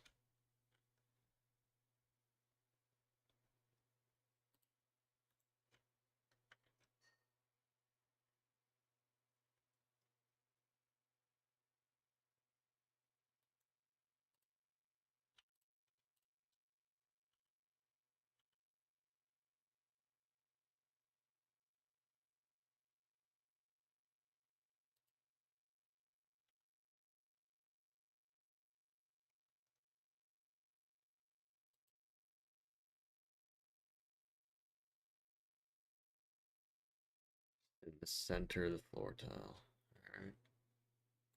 Alright. Well, in that case, can make that work in a bookshelf, yeah.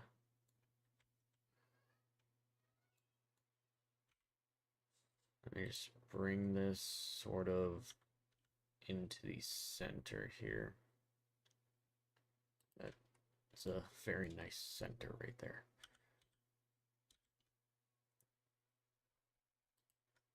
Okay, there we go.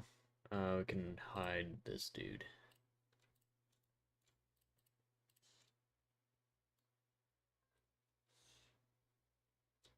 All right, 3x3 tiles.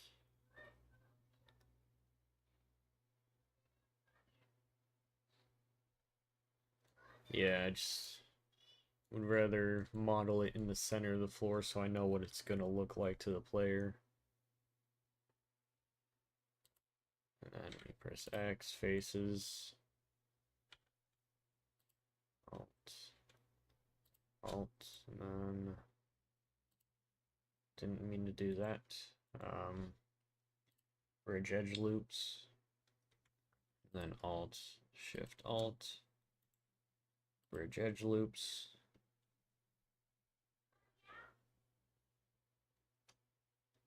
Yeah.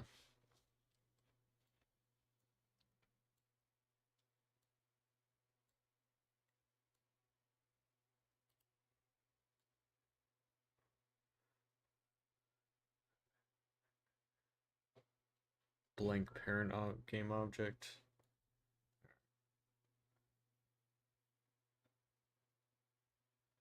Oh yeah, just so it has a point to spawn it on. Okay. So that actually Blender has something cool. You see, it's called set origin. You set it to the 3D cursor, and that is at 0, 0, 0. So when you spawn the game object, this is exactly what it would look like. Once you spawn it, it's going to look exactly like this.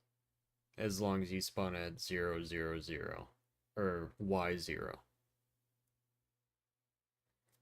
Yeah. Yeah. Got to mess around with Unity and Blender. Sometimes they don't play nice, so you have to find workarounds for the things that they do to each other.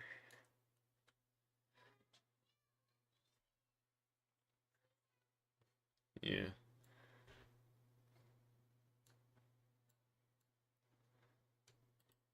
Then, would aliens have books? Or would they have tablets? Do they read? Do they find entertainment in things? So many things we don't know. Yeah. And now that we have this, we can create new. We can actually tab UV editing, press A, press U, press U, press, actually that, smart UV, and then there. Alright. Files.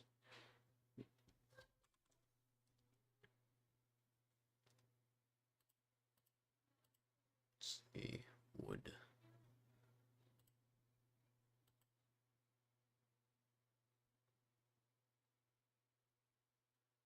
Okay.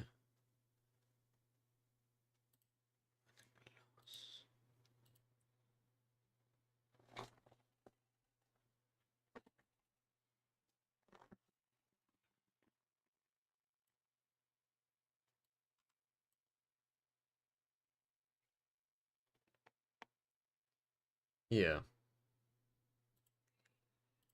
Alright. Now, we have a dilemma for you. Would you rather gloss or... Oh, hang on. Would you rather wood with gloss or wood? I'm thinking some wood with gloss, but...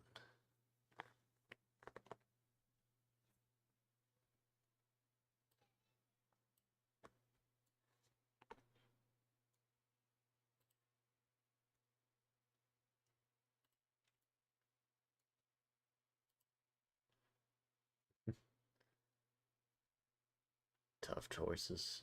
I know.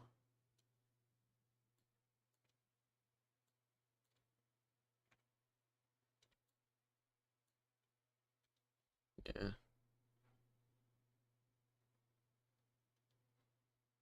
Yeah. So scale it up by 1.5. Give it that.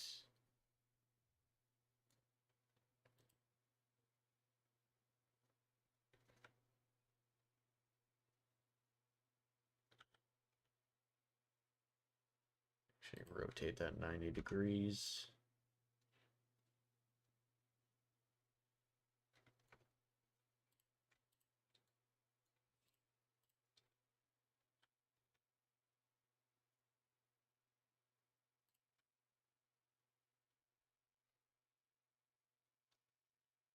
Yeah.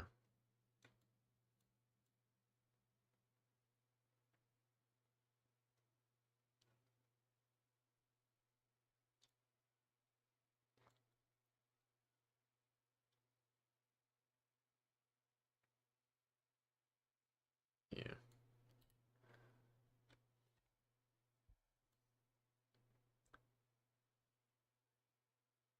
All right.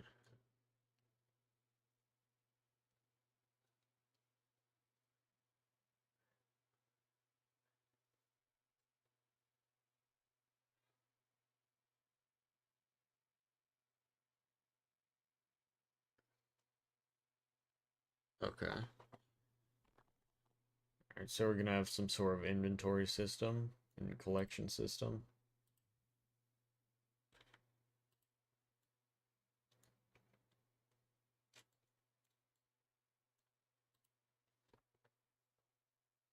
Look at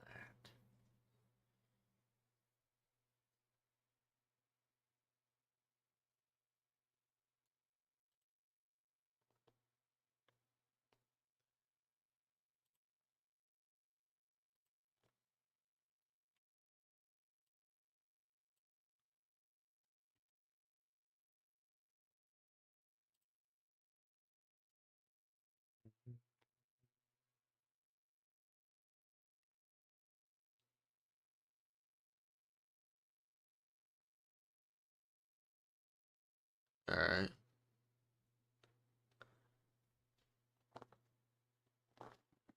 Now, what would your definition of survival be? Because I've had a lot of, people say survival is more of a, like trying to survive as in not get killed, but you're not maintaining anything like hunger. I mean, I know you had that energy bar, but yeah. But I don't know if you mean like you get to collect food, collect water, collect stuff to actually survive, or yeah, yeah, I definitely more enjoy the more survival type of survival than the try and stay alive from a unknown entity sort of survival.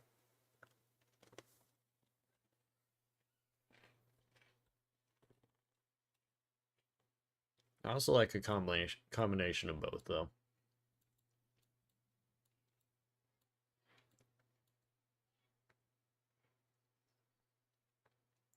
All right.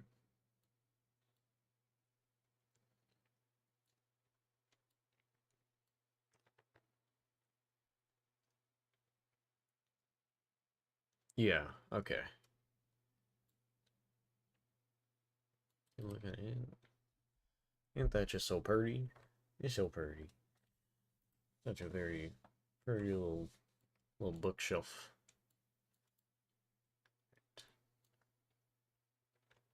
Now we save this. We put it into Blender. Can actually put this in a new folder labeled um,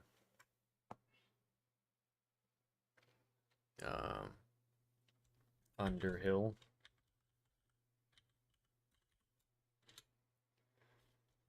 Move this into there.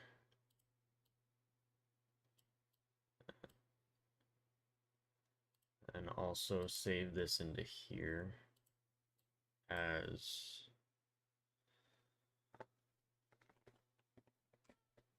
yeah, alright. Yeah, it starts out hard and then eventually you get more renewable stuff. Self-sustaining.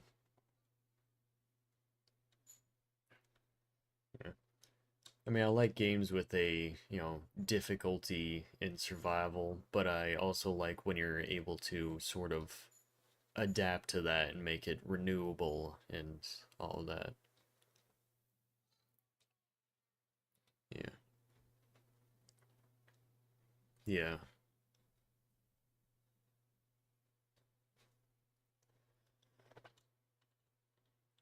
Oh yeah, gun maintenance like they have in a Metro. That would be a nice feature. Making sure your gun's always clean so it's not, so it's more reliable and it's not going to just bail out on you. I also like that feature out of Metro. It was fun.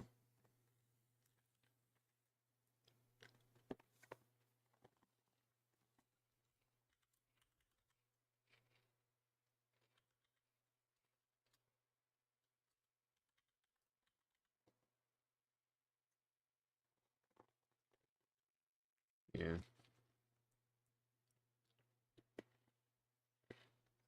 Well, it wouldn't be like individual parts that would wear out. It would just be like the overall gun would have a sort of quality meter. And when that goes below a certain point, then certain things would start failing. And yeah. Yeah.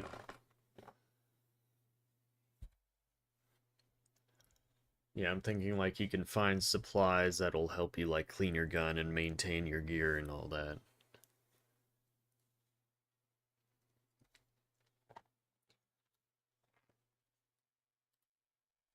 Save. Yeah. Well, yeah, I was thinking like you'd have your gun like that you bring with you and then you keep it throughout the entire gameplay. But then you have to keep maintaining that gun or else it's gonna like misfire. It's going to just not fire at all sometimes, you know. Yeah.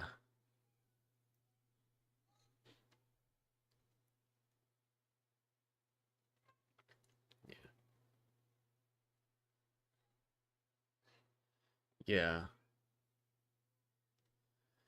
Yeah. All right.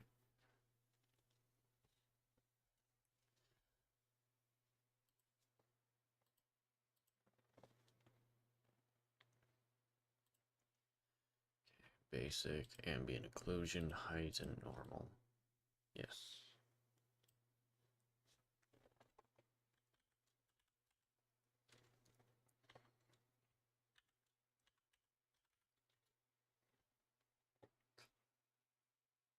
Yeah, alright.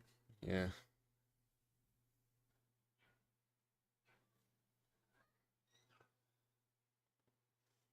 Yeah.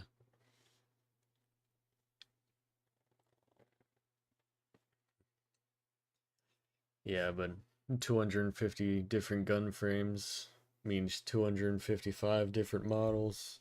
And if you want combinations, then that's even more. But yeah, that would be pretty fun to model along the way. It's just gonna take longer. Yeah. Oh yeah, texturing. I mean, actually, I feel like things like scopes and all that are pretty easy. You just have to kind of make one model and make sure that all of your gun models will fit that model. And then when you're choosing it, you can kind of have it so it's like that. where if you have it equipped, then it'll become an active game object, and when you don't have it, it'll become deactive. Yeah, code can. Yeah.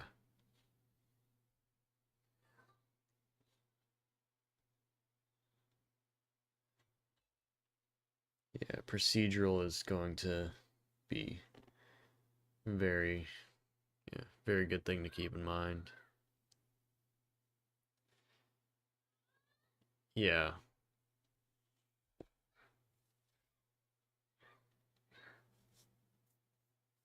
Yeah. Yeah. Well, I mean, we're gonna have that toon shader over it, so it doesn't need to look like the greatest. I mean, it probably doesn't even need like this texture right here that I have. It could just be like brown with the toon shader over it. And that would, yeah.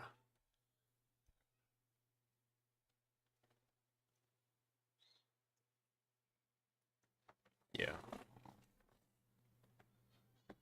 Um, Speaking of the bookcase, I need to bring it out of the folder.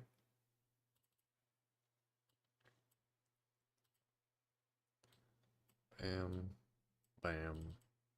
Take this, and don't put it there, actually. Hang on. Put it into prefabs, because that's where the prefabs go, surprisingly.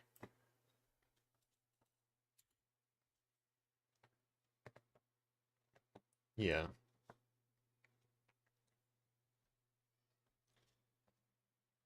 Yeah, thinking of all the ideas.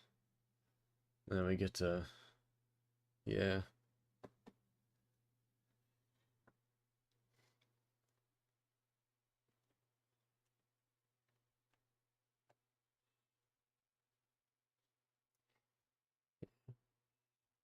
Yeah, we just need to remember to pace ourselves, try not to rush anything, you know. Because if we eventually become burnt out and then we lose interest in the project and then it kind of just goes down. So we can't let that happen. Just remember to pace. Yeah.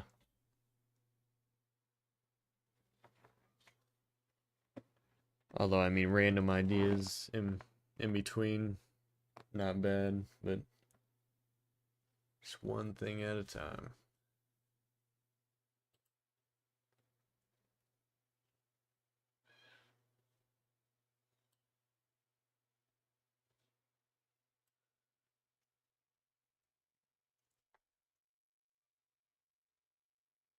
I also never even got to use this, but graphics tablet, new file,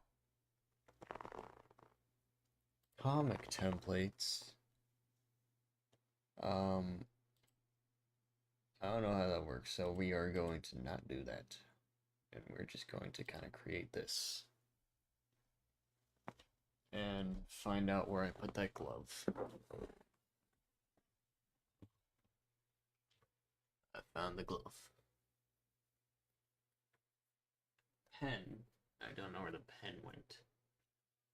There's the pen. Oh, we got all this. Look at that. Little pressure sensitive drawing tablet.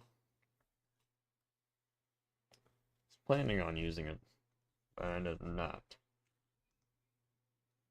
I don't want. Which one's back? There we go.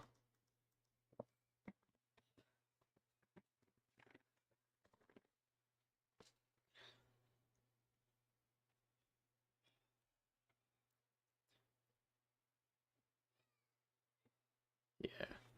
Oh yeah, actually, something else that we have available to us. Oh well, I don't know if you have like a 30 or 40 series graphics card, but Nvidia has what was it called? It was Nvidia Chat with RTX. You can choose what files the that thing has access to, and if you give it access to the entire Unity like file, it will have all of the code and everything.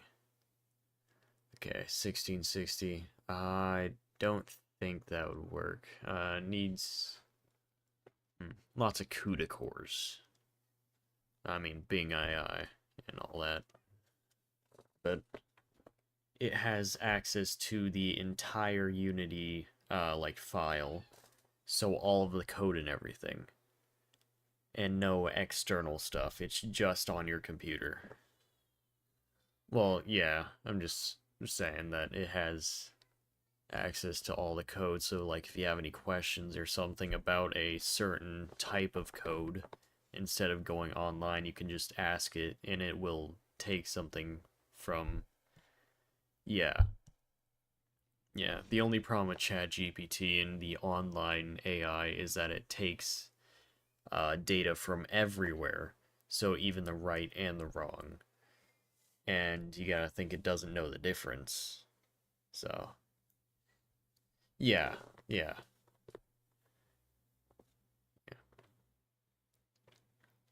yeah.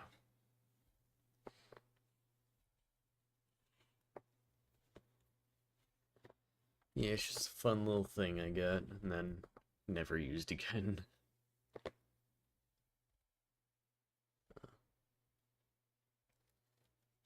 But yeah, it's pretty cool, I'd say.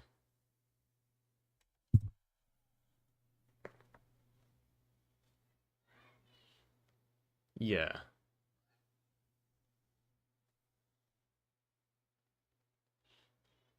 Where's my eraser? I don't know.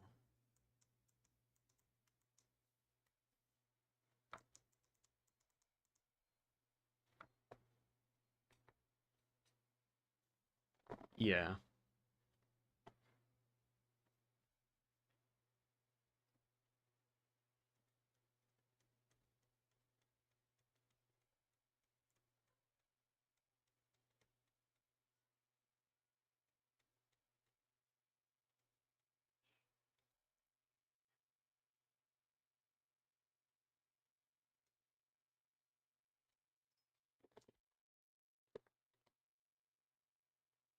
Yeah.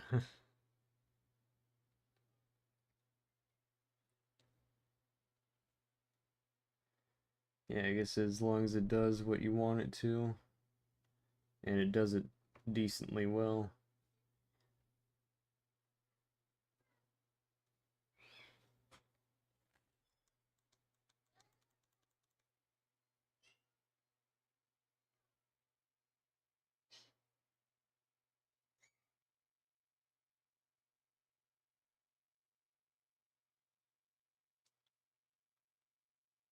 Yeah.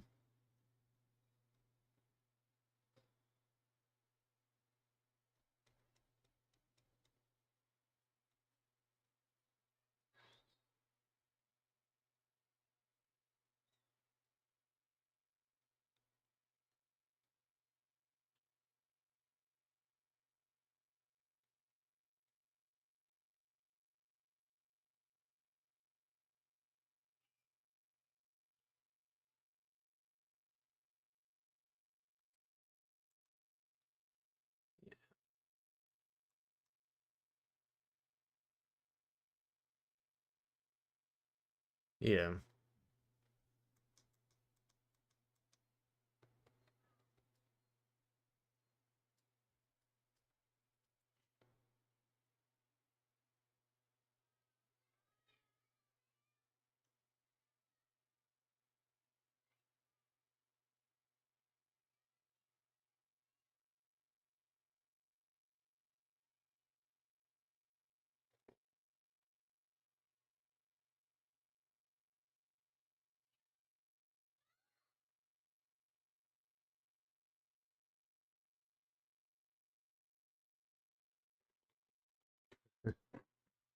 Yeah. Yeah, it really is gonna be fun to do.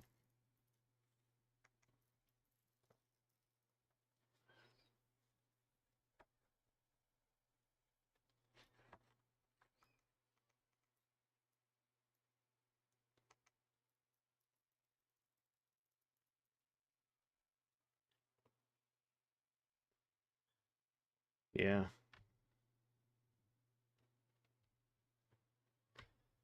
And the farther we get into it, the more in-depth we can get with the generation and all that. So that we can have like things attached to walls and things that look like they're meant to be there. So just like random placement around the room of just random objects. Although, I mean, you did say that you put that into your previous versions. Where, yeah,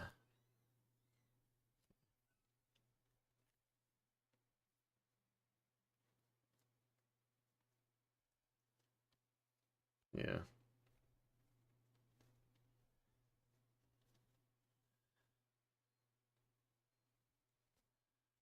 So yeah, we've already got the mechanics, or the base mechanic, and we just have to. I have not played Dungeon of the Endless, no.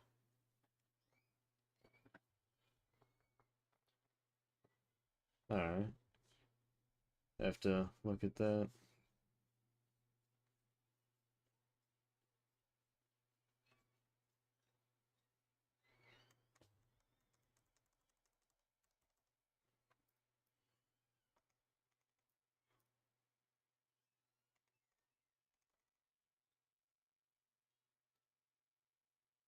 Million-year-old trash planet.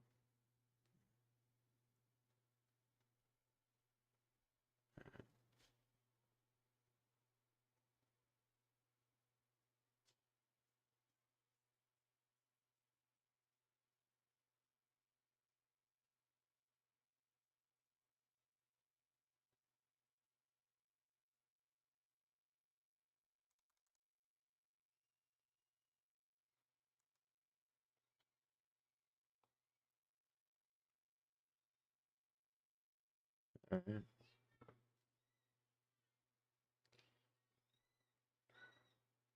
okay. Oh yeah, something I like too is tower defense games, or first person especially, where you can yeah, yeah. I like first person games, survival games, and the tower defense games. Those are like three main genres that I like.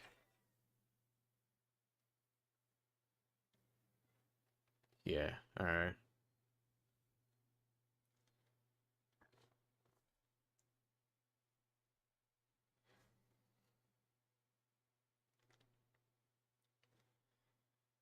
Alright.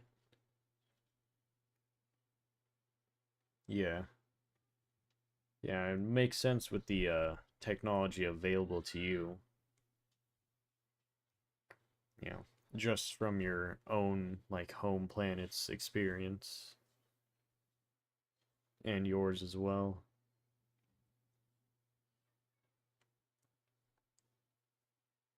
I mean, your home planet has to be technologically advanced for you to be biologically immortal. So, yeah. Have you ever played a Satisfactory?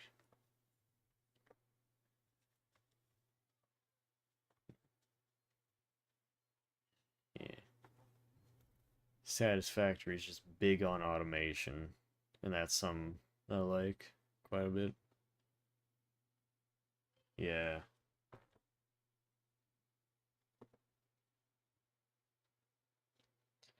Oxygen not included. I've seen videos on that too, yeah. Oh, really? Pretty cool. Kind of stuff have you worked on?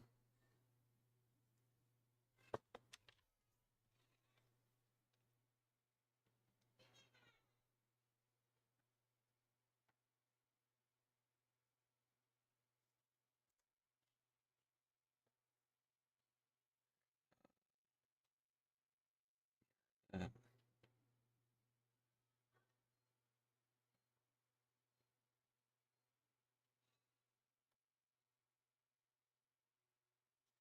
That doesn't look like a human face.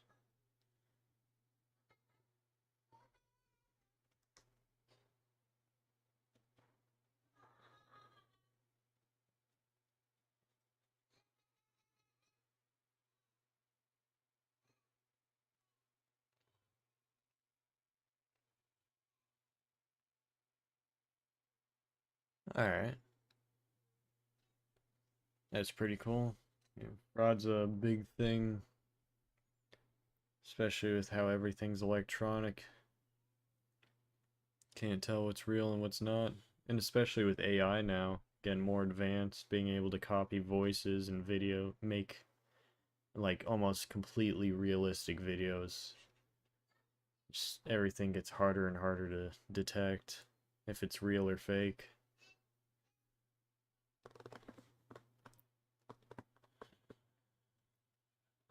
That's pretty cool. Yeah.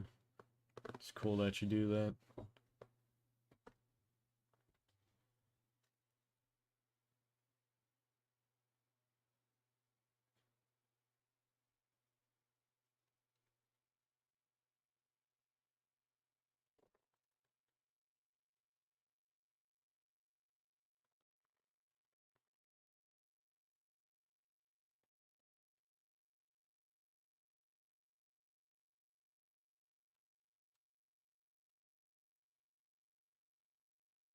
Yeah.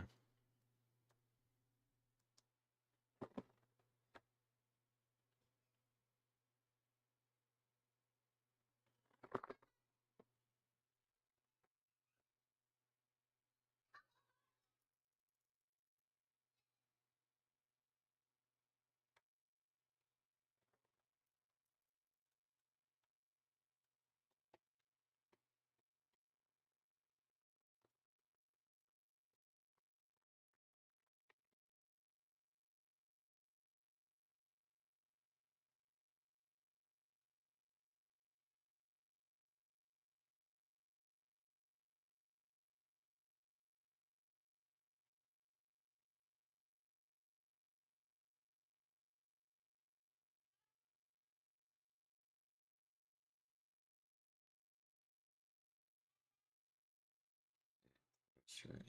No. Doesn't look either.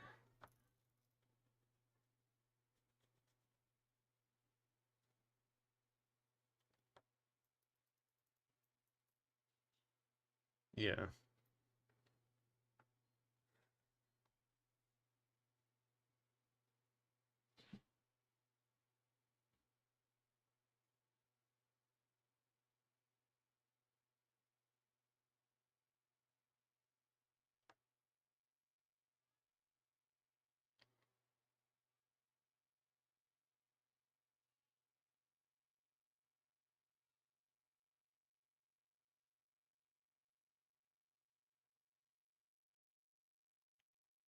Now we erase in here.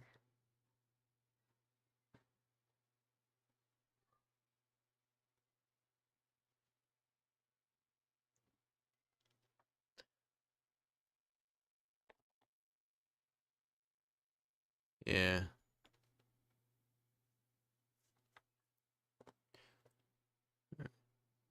So, do you want to add like NPCs and stuff? Things for the player to interact with? Creatures?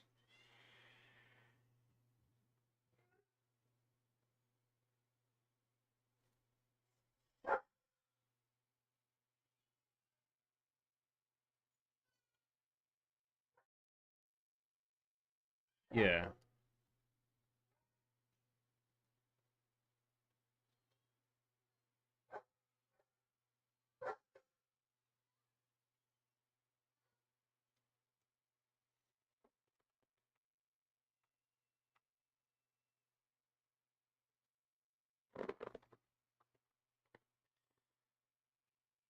Yeah. I mean, you could make like certain encampments or like, stuff. Like certain camps that are scattered around the Dyson sphere.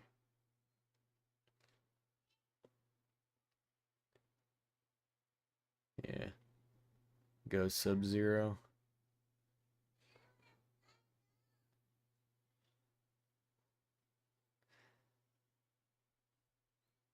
Yeah. Yeah. Yeah.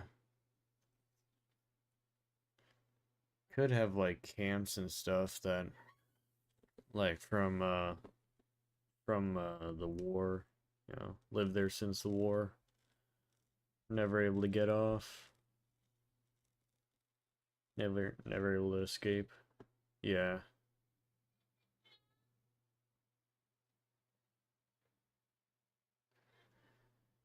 Yeah.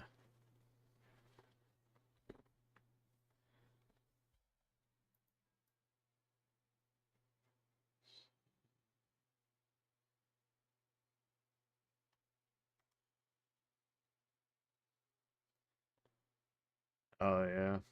Yeah. Blow to Kingdom Come. Yeah.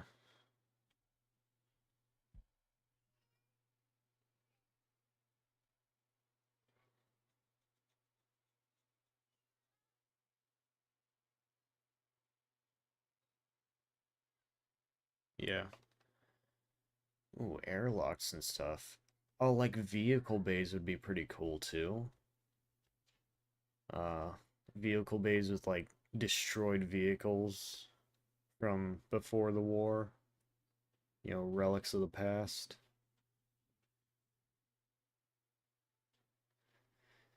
Yeah.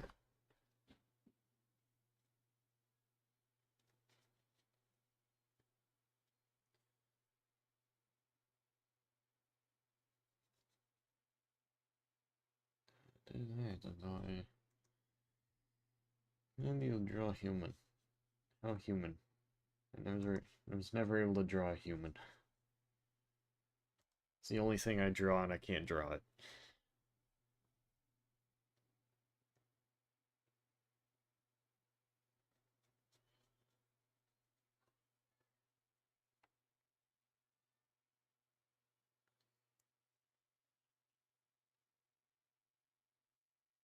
You said, circles and stuff. Yeah.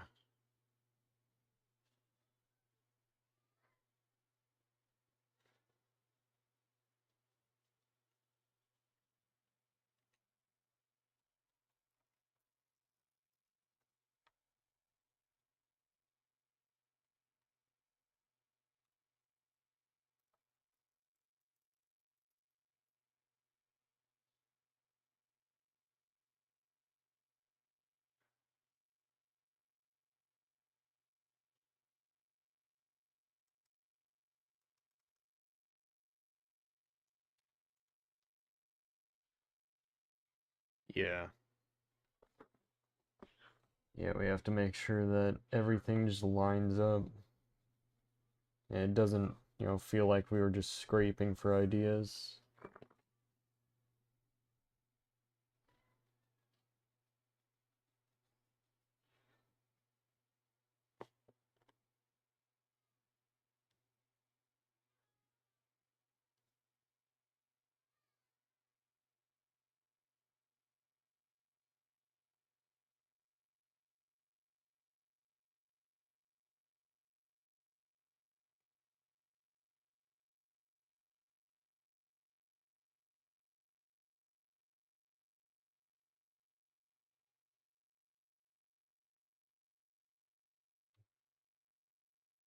Yeah.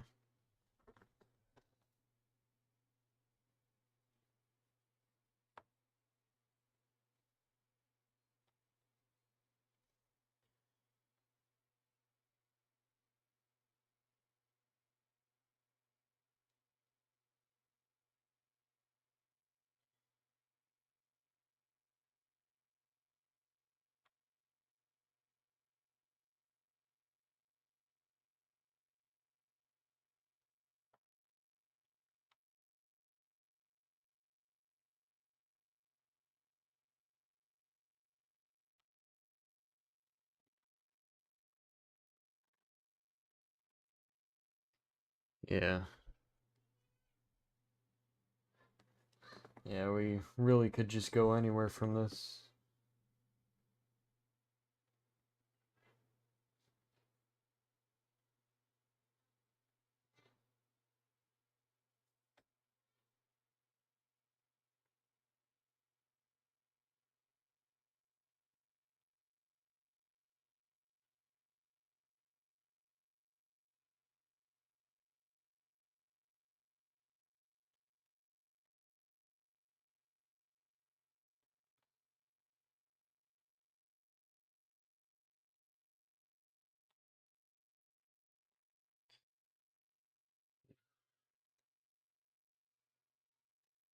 Yeah.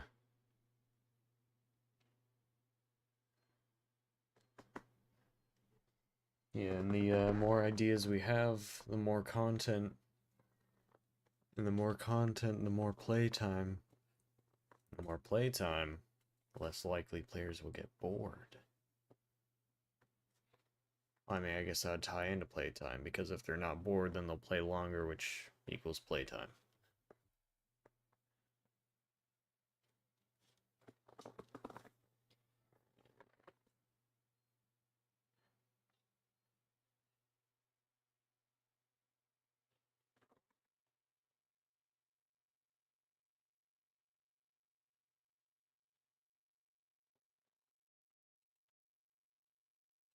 Yeah.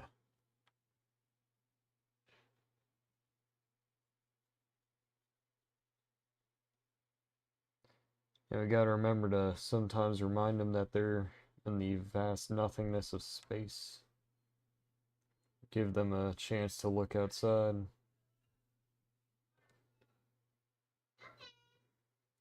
I mean, you did the same thing in your demo where you had the transparent floors and then just kind of had the backdrop.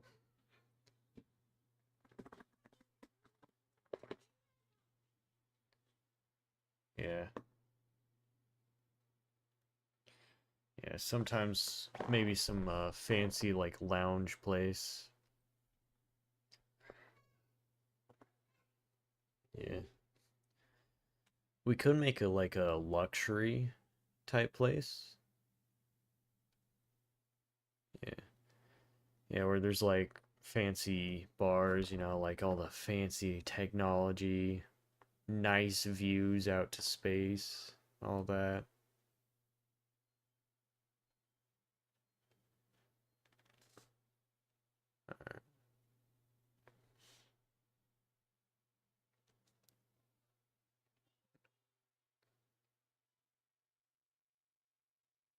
Alright.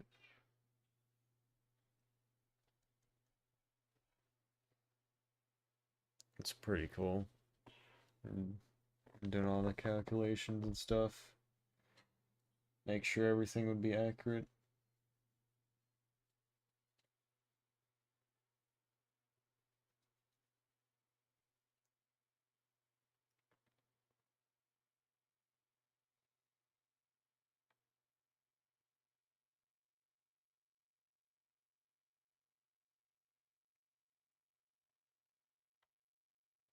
What's that?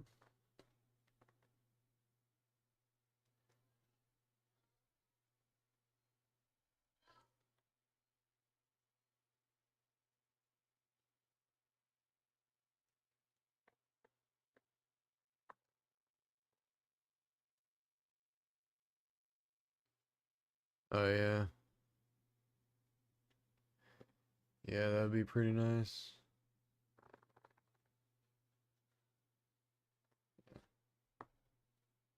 It's like a chance to see out into space.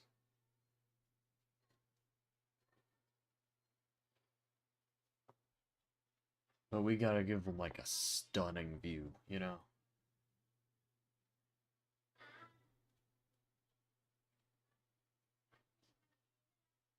Give them something that they'll remember.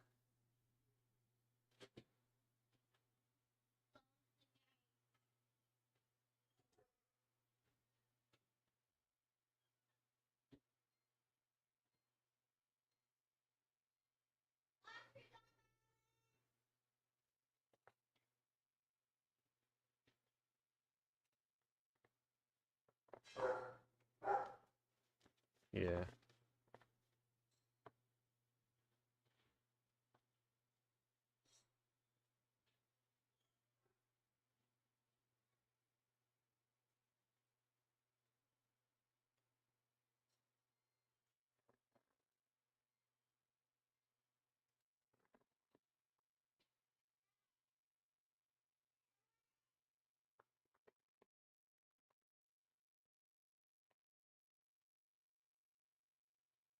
Yeah.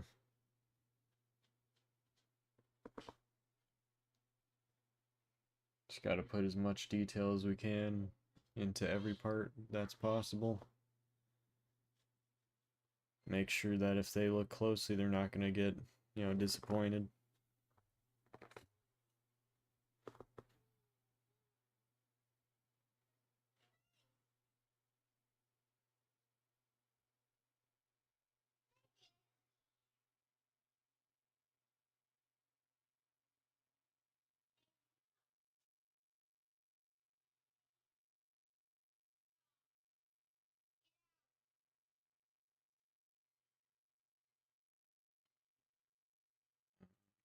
I started to make a plane and I don't know what I'm gonna do with it.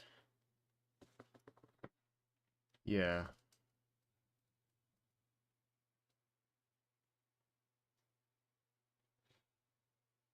Yeah. Best we can.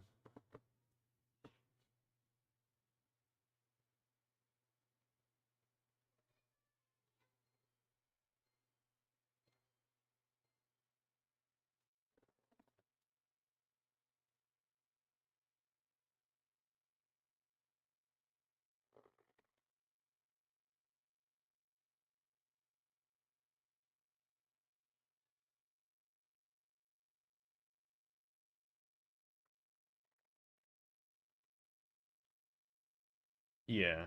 Yeah. Man, imagine needing a freaking 5090 to run our game.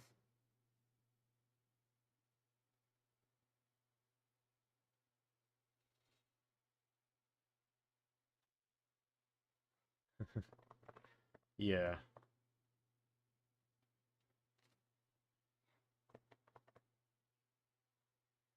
Yeah, freaking MW3 with its 2-hour campaign.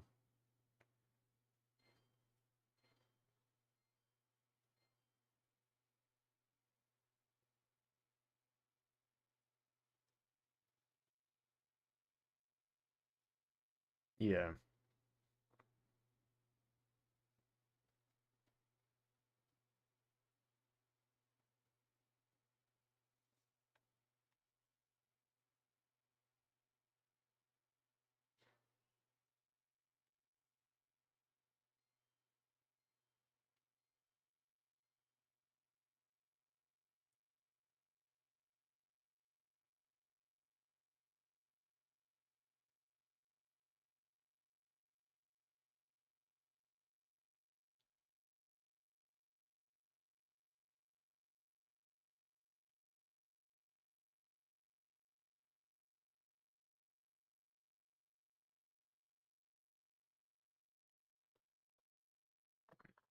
Yeah.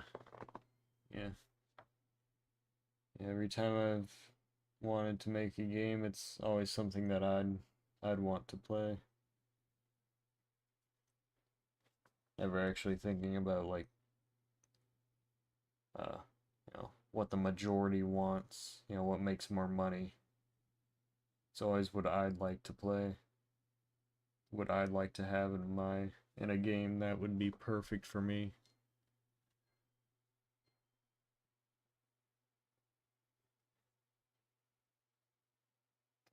Well, I attempted to make a spaceship. I made a finger.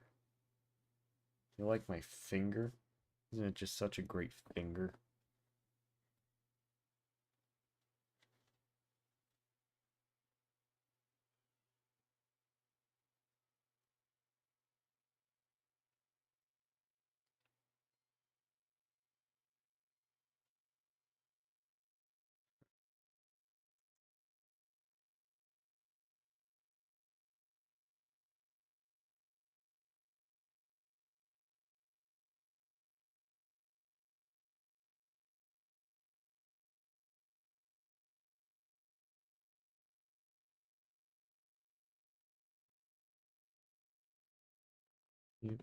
It's a ship.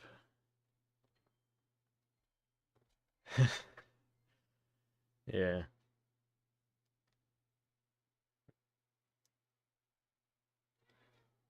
Oh man, have you seen Star Citizen yet?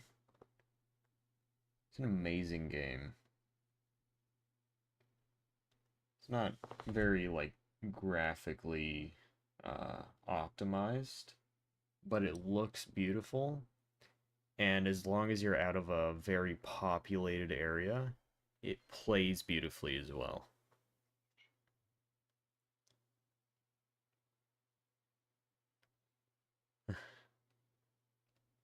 All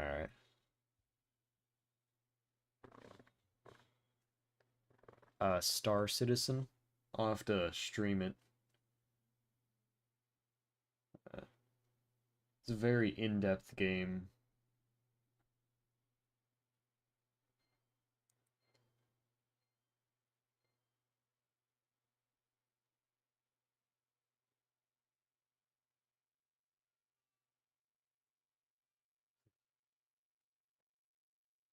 Yeah. Still in, I think it's still in alpha.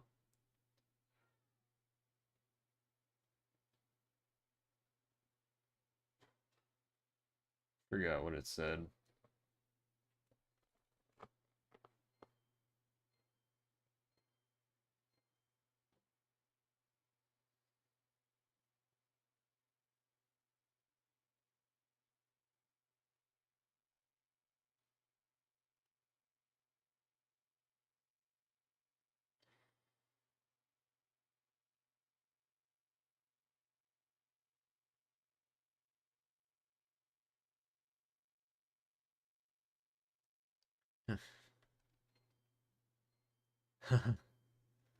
Oh, really? Didn't realize it was that old. How could I have missed out on that masterpiece of a game for so long?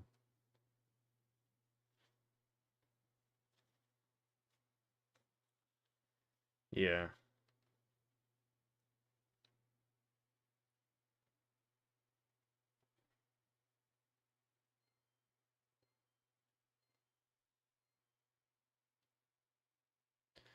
Elite Dangerous. I don't think I've heard of Elite Dangerous. Heard of Eve though, and I might have been heard of. I don't know. Feels yeah.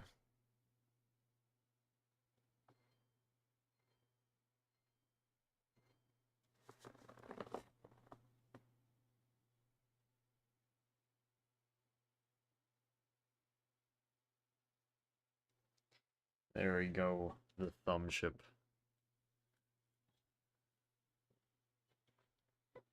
There we can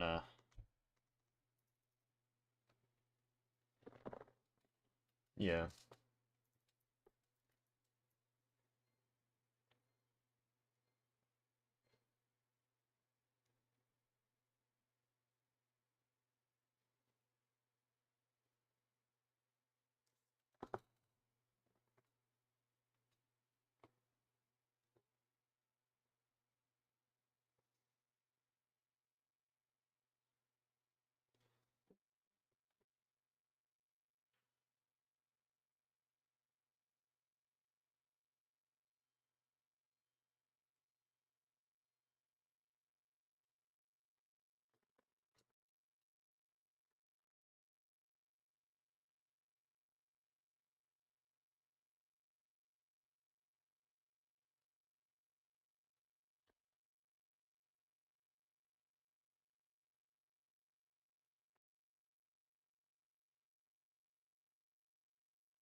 Uh, use a bit of a tricky one.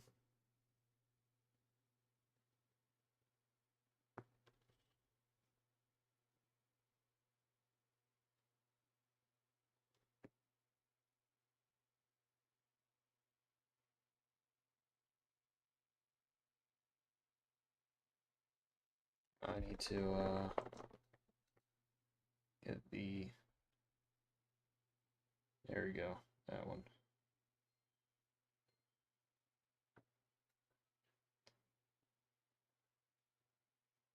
M's a little bit wide, but oh well. You know.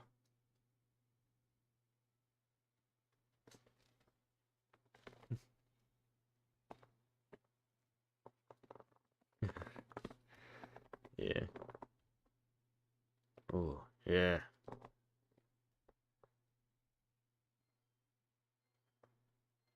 Yeah, we need to... The thumb must be in here. It must be in the game now. Which means I have to model it, which means it's going to be looking even worse than it does here.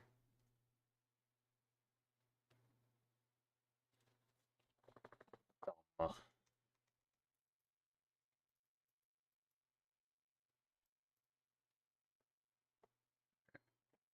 And now to color it in. Oh, you can, oh, look at that. You can actually change the size of the brush by holding down shift.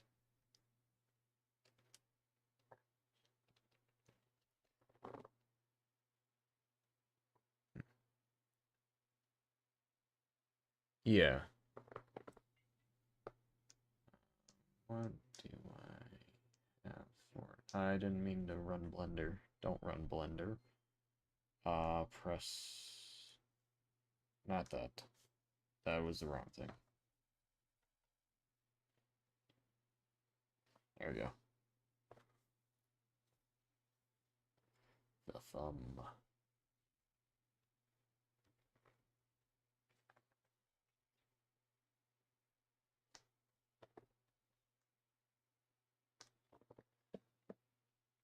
Yeah. What would be a good name for that species, though? Name him Gerald. Yeah, they could.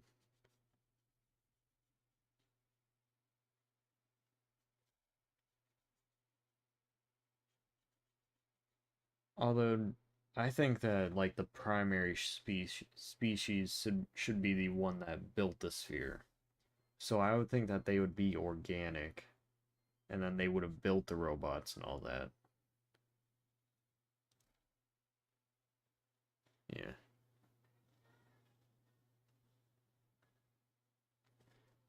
Yeah.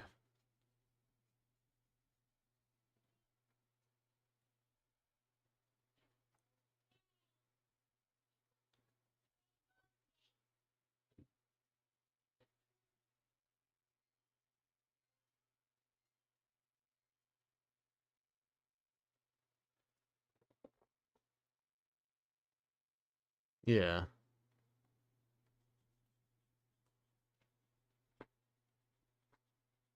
You know, maybe there could sometimes be like a random chance that a speaker will randomly gain power and just kind of play the noise of their name on it. But you don't actually know what it is, so just leave people wondering.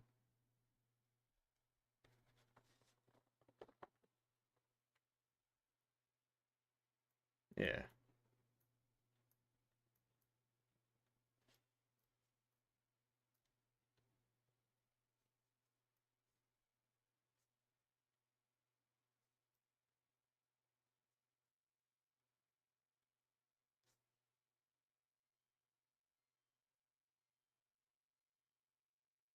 There we go.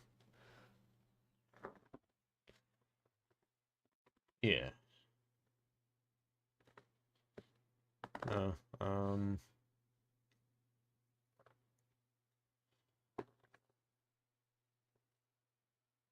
Maybe just kind of bang on a keyboard and just record the sound that it makes.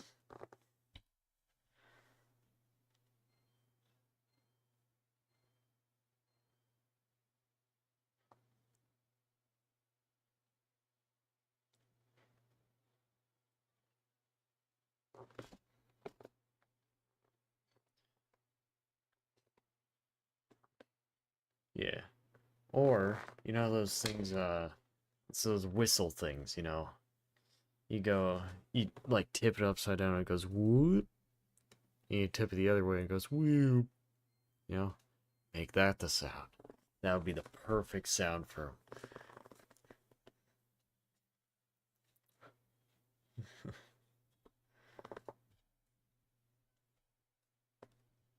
Yeah.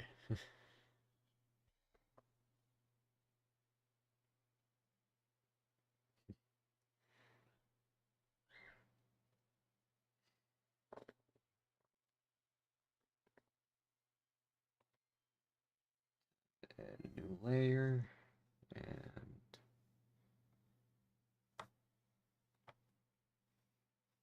see what I can do. Bring the opacity down.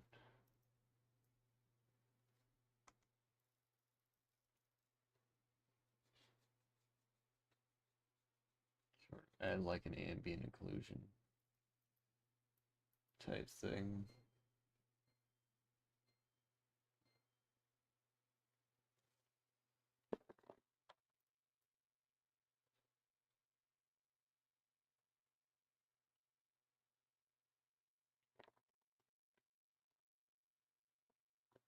Yeah.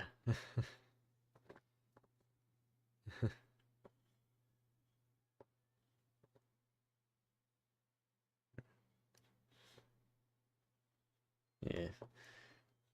Yeah, you can just get the one of the whip whoop and yeah. Make sounds. Random sounds, put them in the game and watch people make lore out of it. The lore will be constructed using whoop whoop.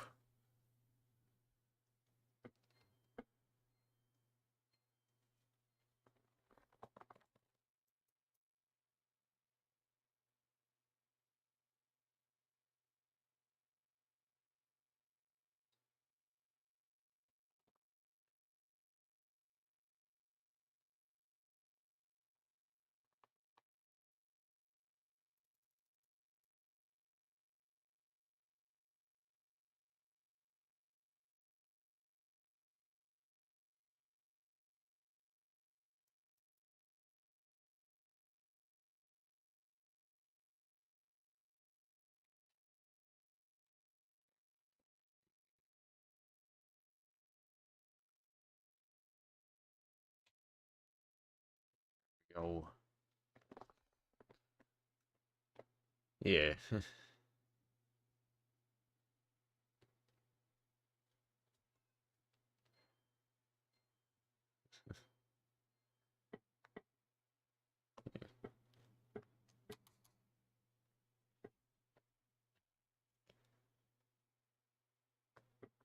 Yeah. Although, do they still exist? Or are they extinct and all that's left of them is their history that they left behind and the, uh, all the robots that try to kill us? Yeah.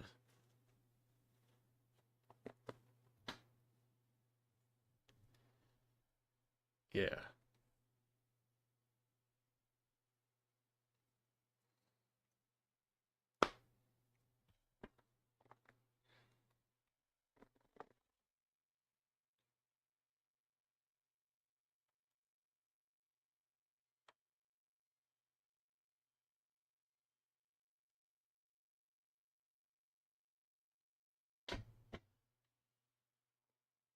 Yeah.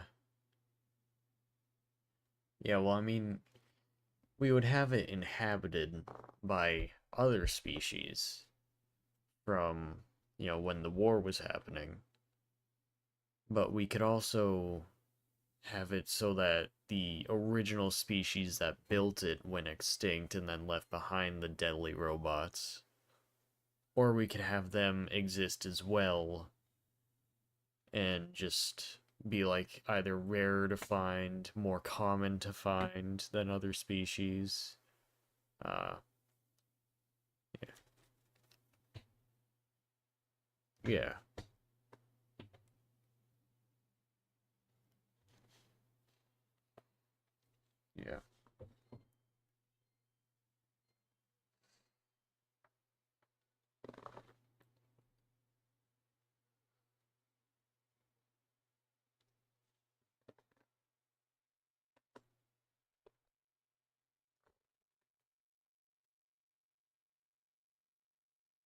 Yeah.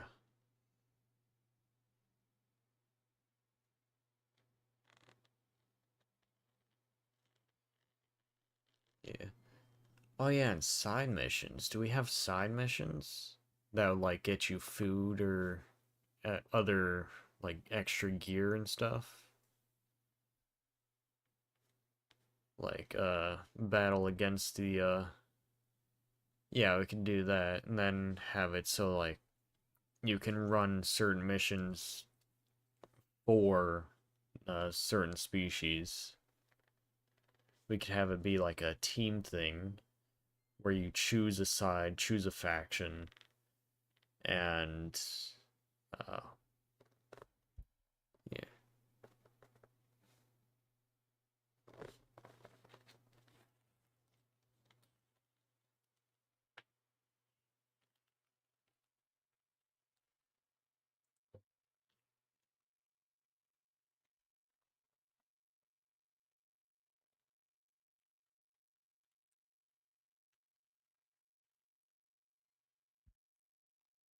yeah,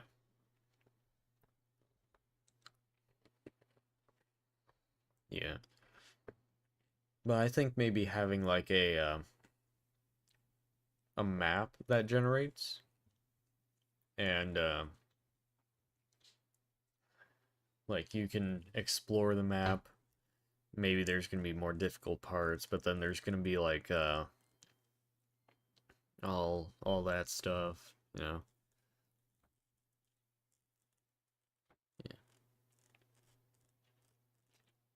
Yeah.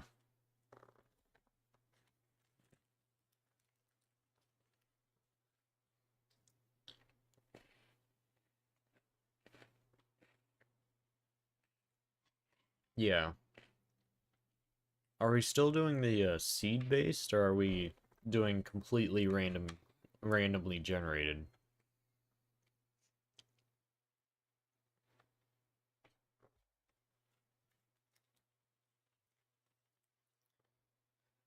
Yeah, because seed based would mean that we would be able to keep that whole thing. Yeah. Okay. Yeah, so we could do that. Yeah.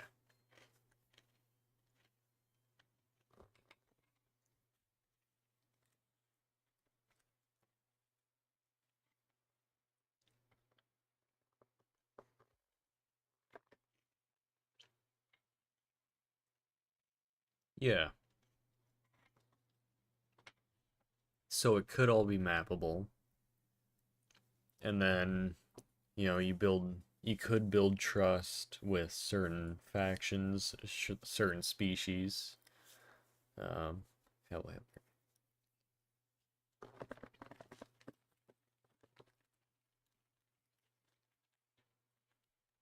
Yeah.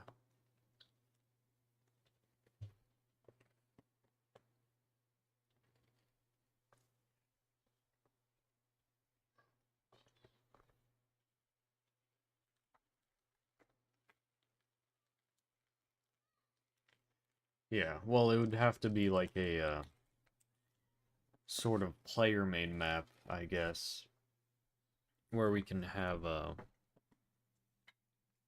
know,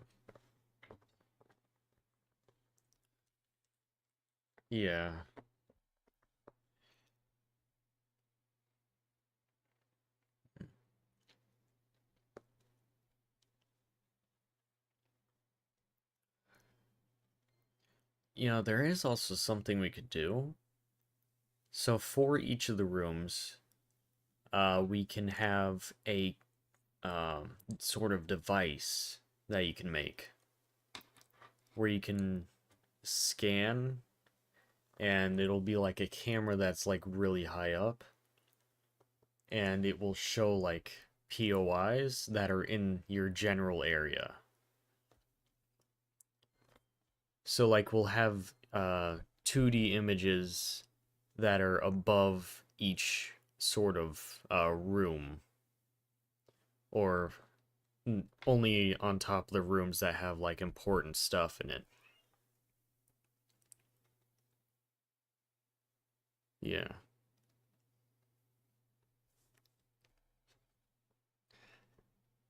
Yeah. Yeah, it's kind of difficult because I mean, having the whole like thing where yeah, having the whole thing where you're able to uh get on voice chat. Yeah. All right. Uh, okay. All right. Is that actually playing? I don't know if it's actually playing through my headset. Let's see. Voice and video. All gone through HyperX. Yeah.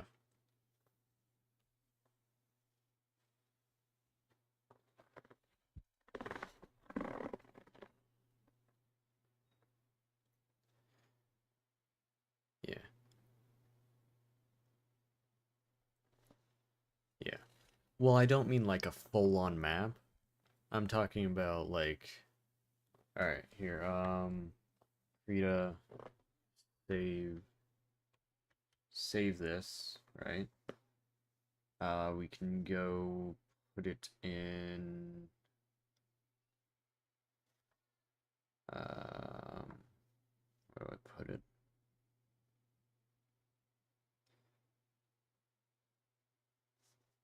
Close that. Do that. Uh, Krita. Uh, Look at that. Random picture. Uh, okay. Now new and create. All right. There we go. Circles. Okay.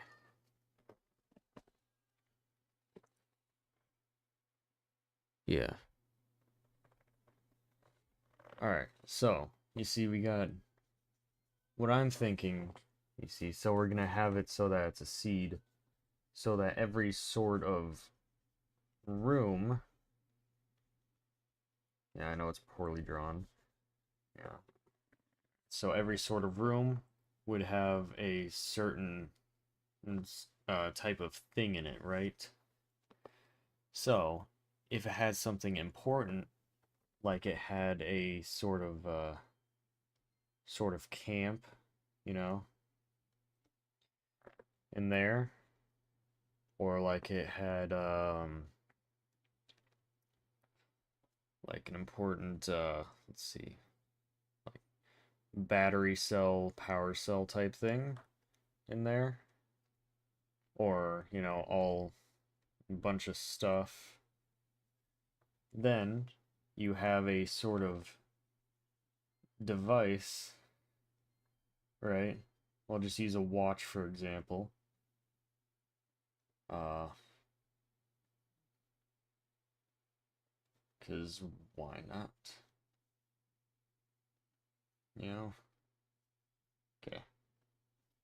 So, we have this totally obviously a watch, and you use, you know, press that thing, and then it pulls up a sort of general area, right? So it would have like the uh sort of corridors and stuff, you know, and all of that. You see how it's totally legible and all that. So yeah. So then uh there would be this sort of camera that goes up from the player. It would go up a certain distance and it would look down on all of this, right? And but then on top of it, so you know how in Unity, when there's like a game object, it will, if it's like a plane, it will show you this face, light will reflect and stuff off of this face, but you're not going to be able to see anything from this side, right? So I know this is complicated, how I'm explaining it, because I'm terrible at this stuff, but it'll have this, but on top of this, that would be displaying this, and yeah.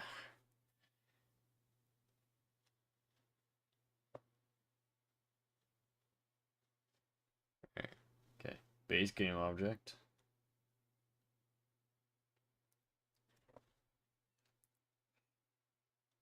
Okay, I see.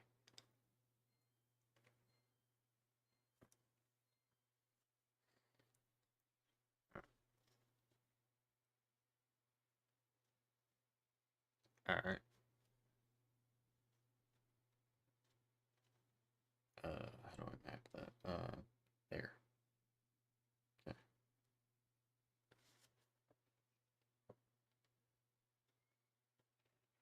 All right. Okay.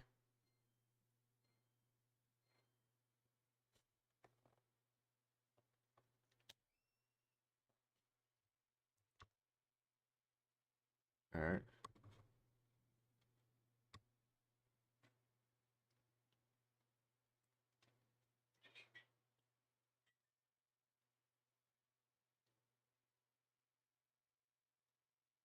Okay.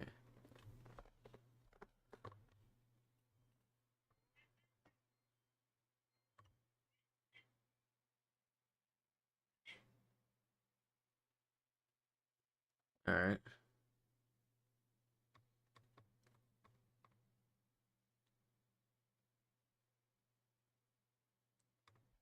Okay.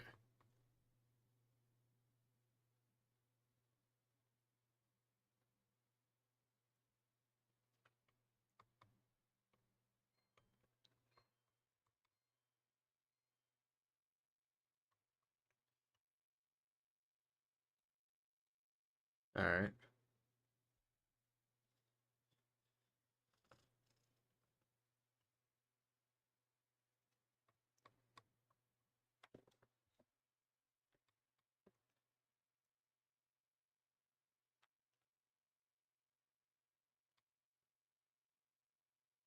Okay.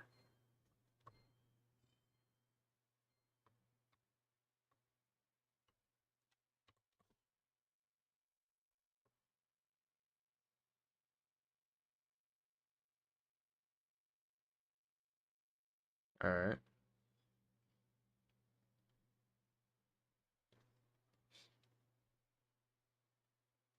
Okay. All right. Yeah. Okay. So it generates all that. Okay, so it can change every time it's loaded, is what you're saying?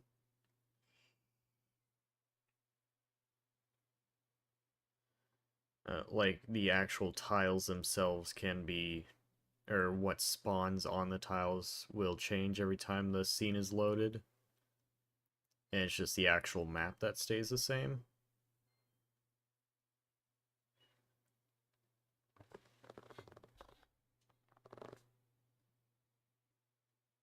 Yeah, yeah.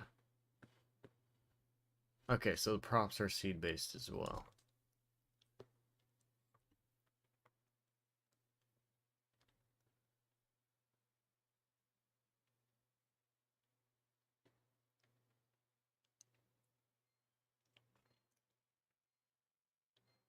Yeah.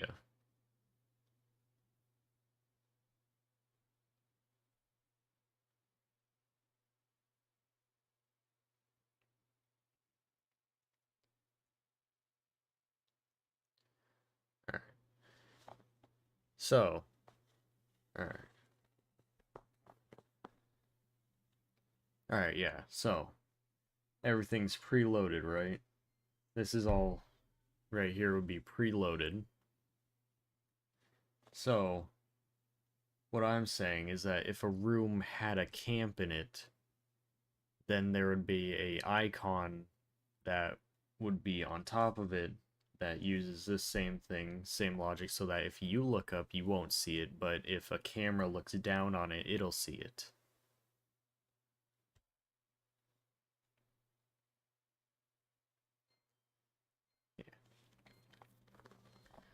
Here I can monitor 1, this, I control this. Okay.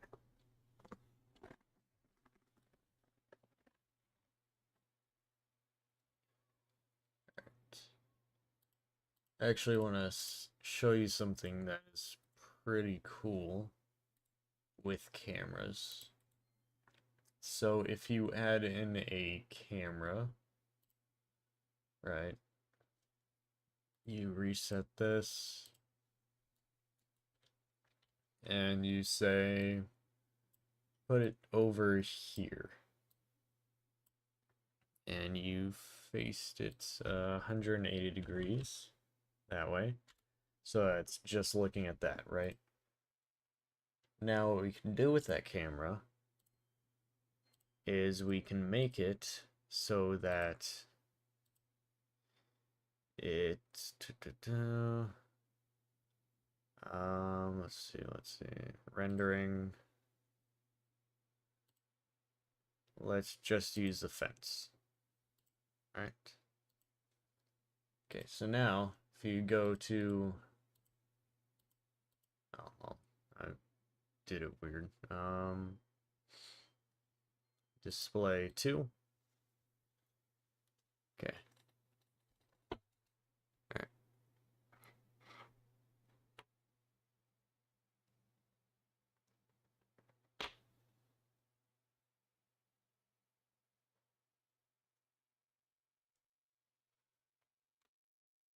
All right. Well, yeah, I'm not talking about a world map. I'm just talking about, like, why are you caught in the cables? Stop jumping over the cables if you know you're gonna get caught in them. Why do you do that? Hmm? Alright. So, I'm not talking about, like, a world map. I'm just talking about, like, the local area. Yeah, just like the area, like, slightly surrounding you. There would be a camera on top of you that would overlay, say, just like, so how the fence isn't visible here in our main camera, it would be visible here in our map camera. And then vice versa with everything else.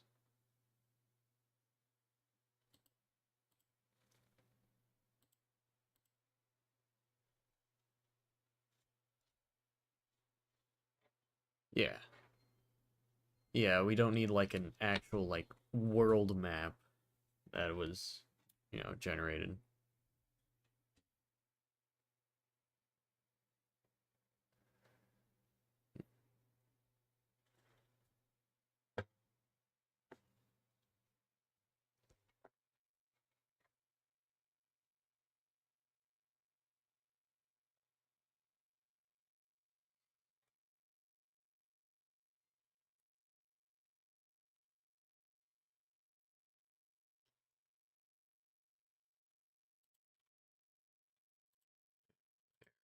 Play 1, there we go.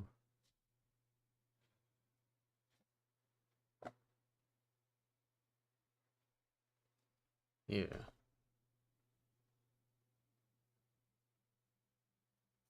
Alright.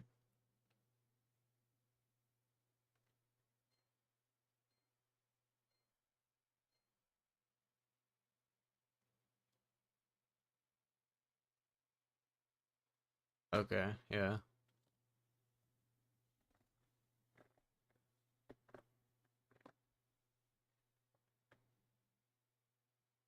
Okay. Alright. Yeah.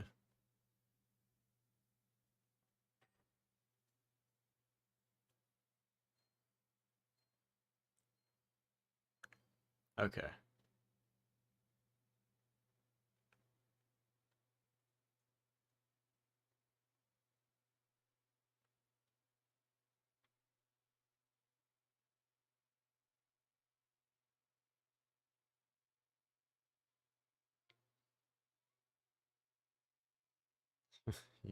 The robot swarm. All right.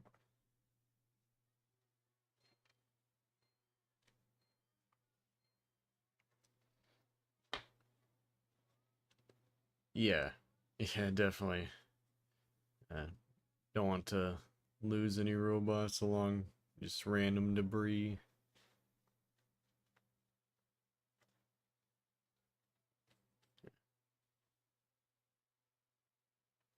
Actually, there is something, nav mesh obstacle. So that kind of just forms a box around the object, and your AI will just completely avoid it. And it's completely updatable too. Yeah.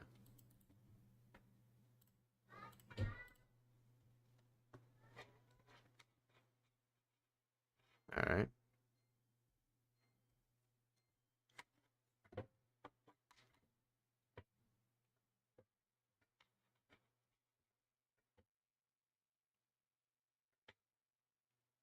All right.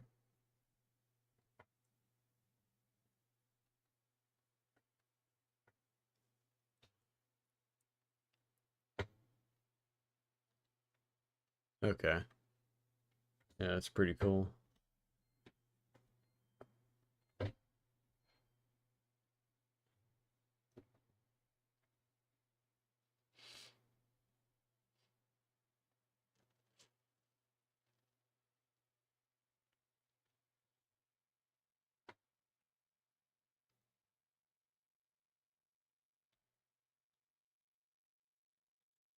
Yeah.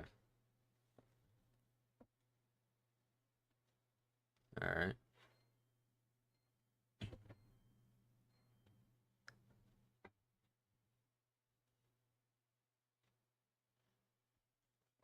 Yeah, a good fast nav mesh would be, yeah.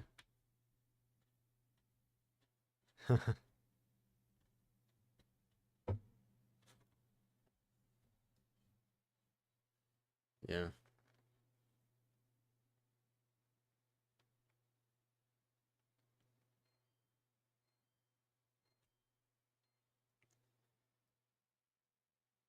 Yeah.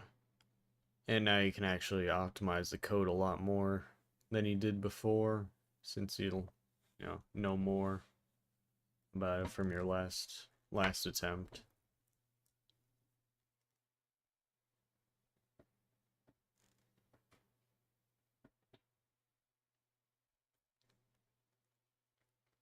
Yeah, because the one thing we have to make sure of, yeah, is that we have to make sure the poly count's down, so we're not rendering unnecessary amounts of polygons and all that. And yeah, it's a pretty impressive speed.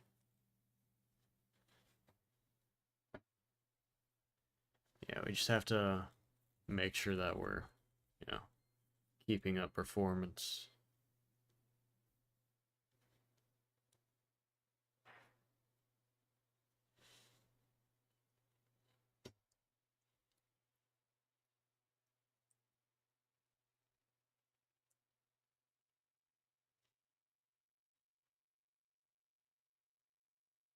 Yeah.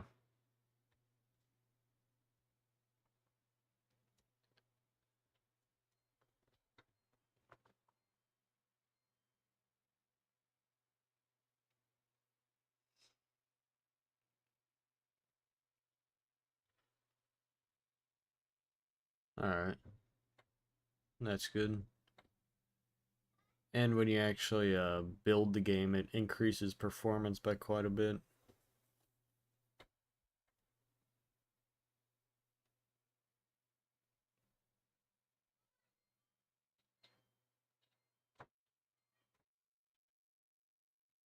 Yeah.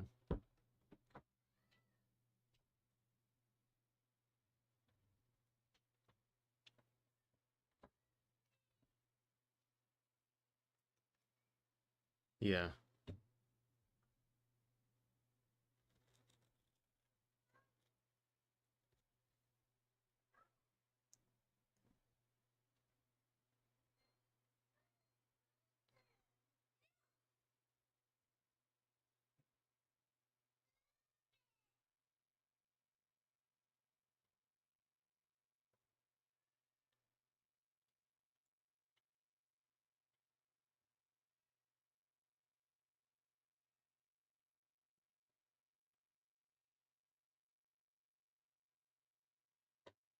Yeah. The VR would be a nice feature, though. I just don't know how we'd implement it to the game.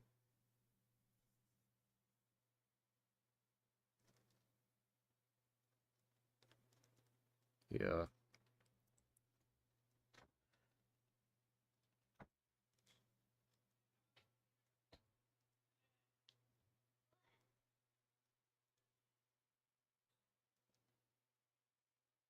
Yeah.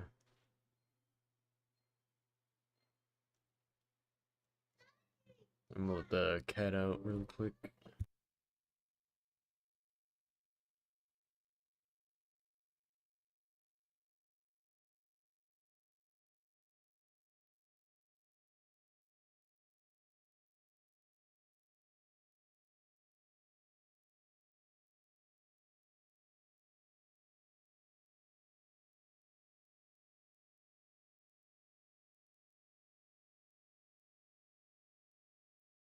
Alright, I'm back.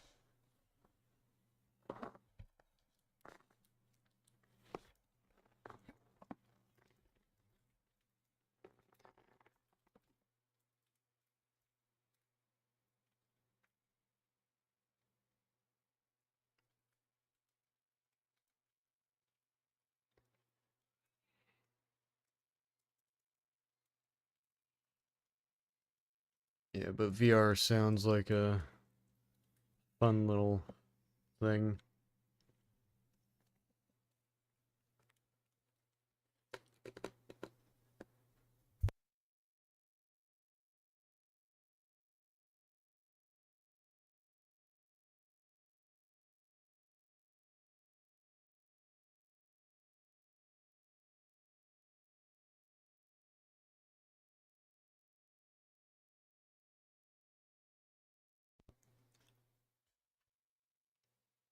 Yeah.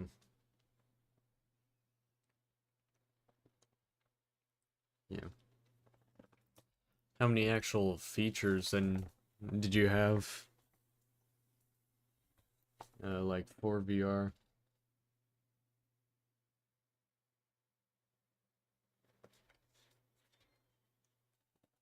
It really doesn't, yeah. Like, I don't really see any, like, actual gain to having. Yeah.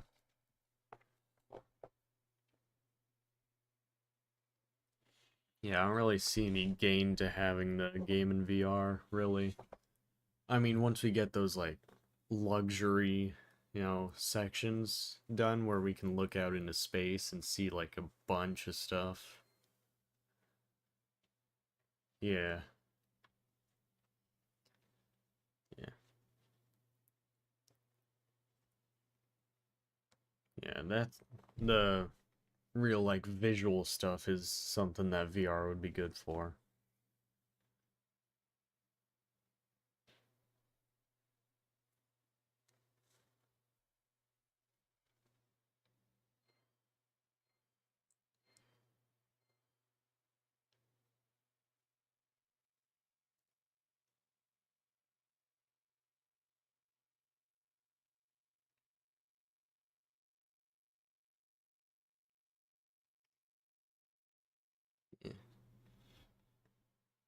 Yeah. Yeah. Uh,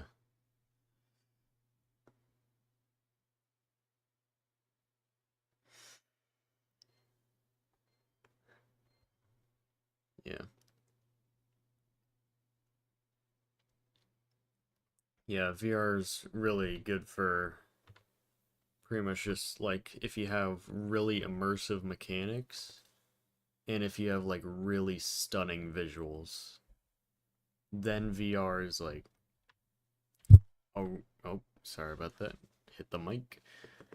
Then VR is like a really, really good thing to have. Like in Cyberpunk, this stuff like they say about viewing Night City in VR. How you just have to stop your car and get out and just look around.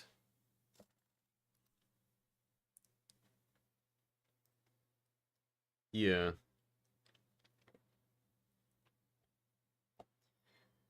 Yeah, if we end up still wanting VR when the game's done, that'd be good.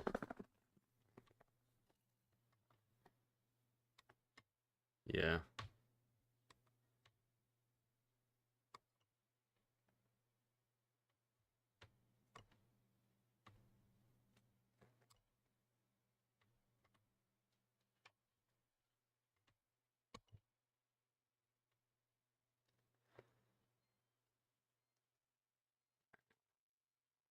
Actually, it is 10:50. We've been streaming for 3 hours and 45 minutes.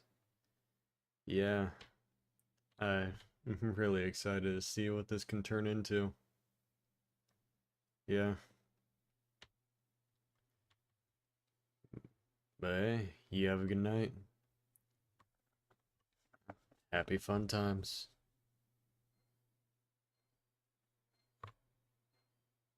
Bye-bye.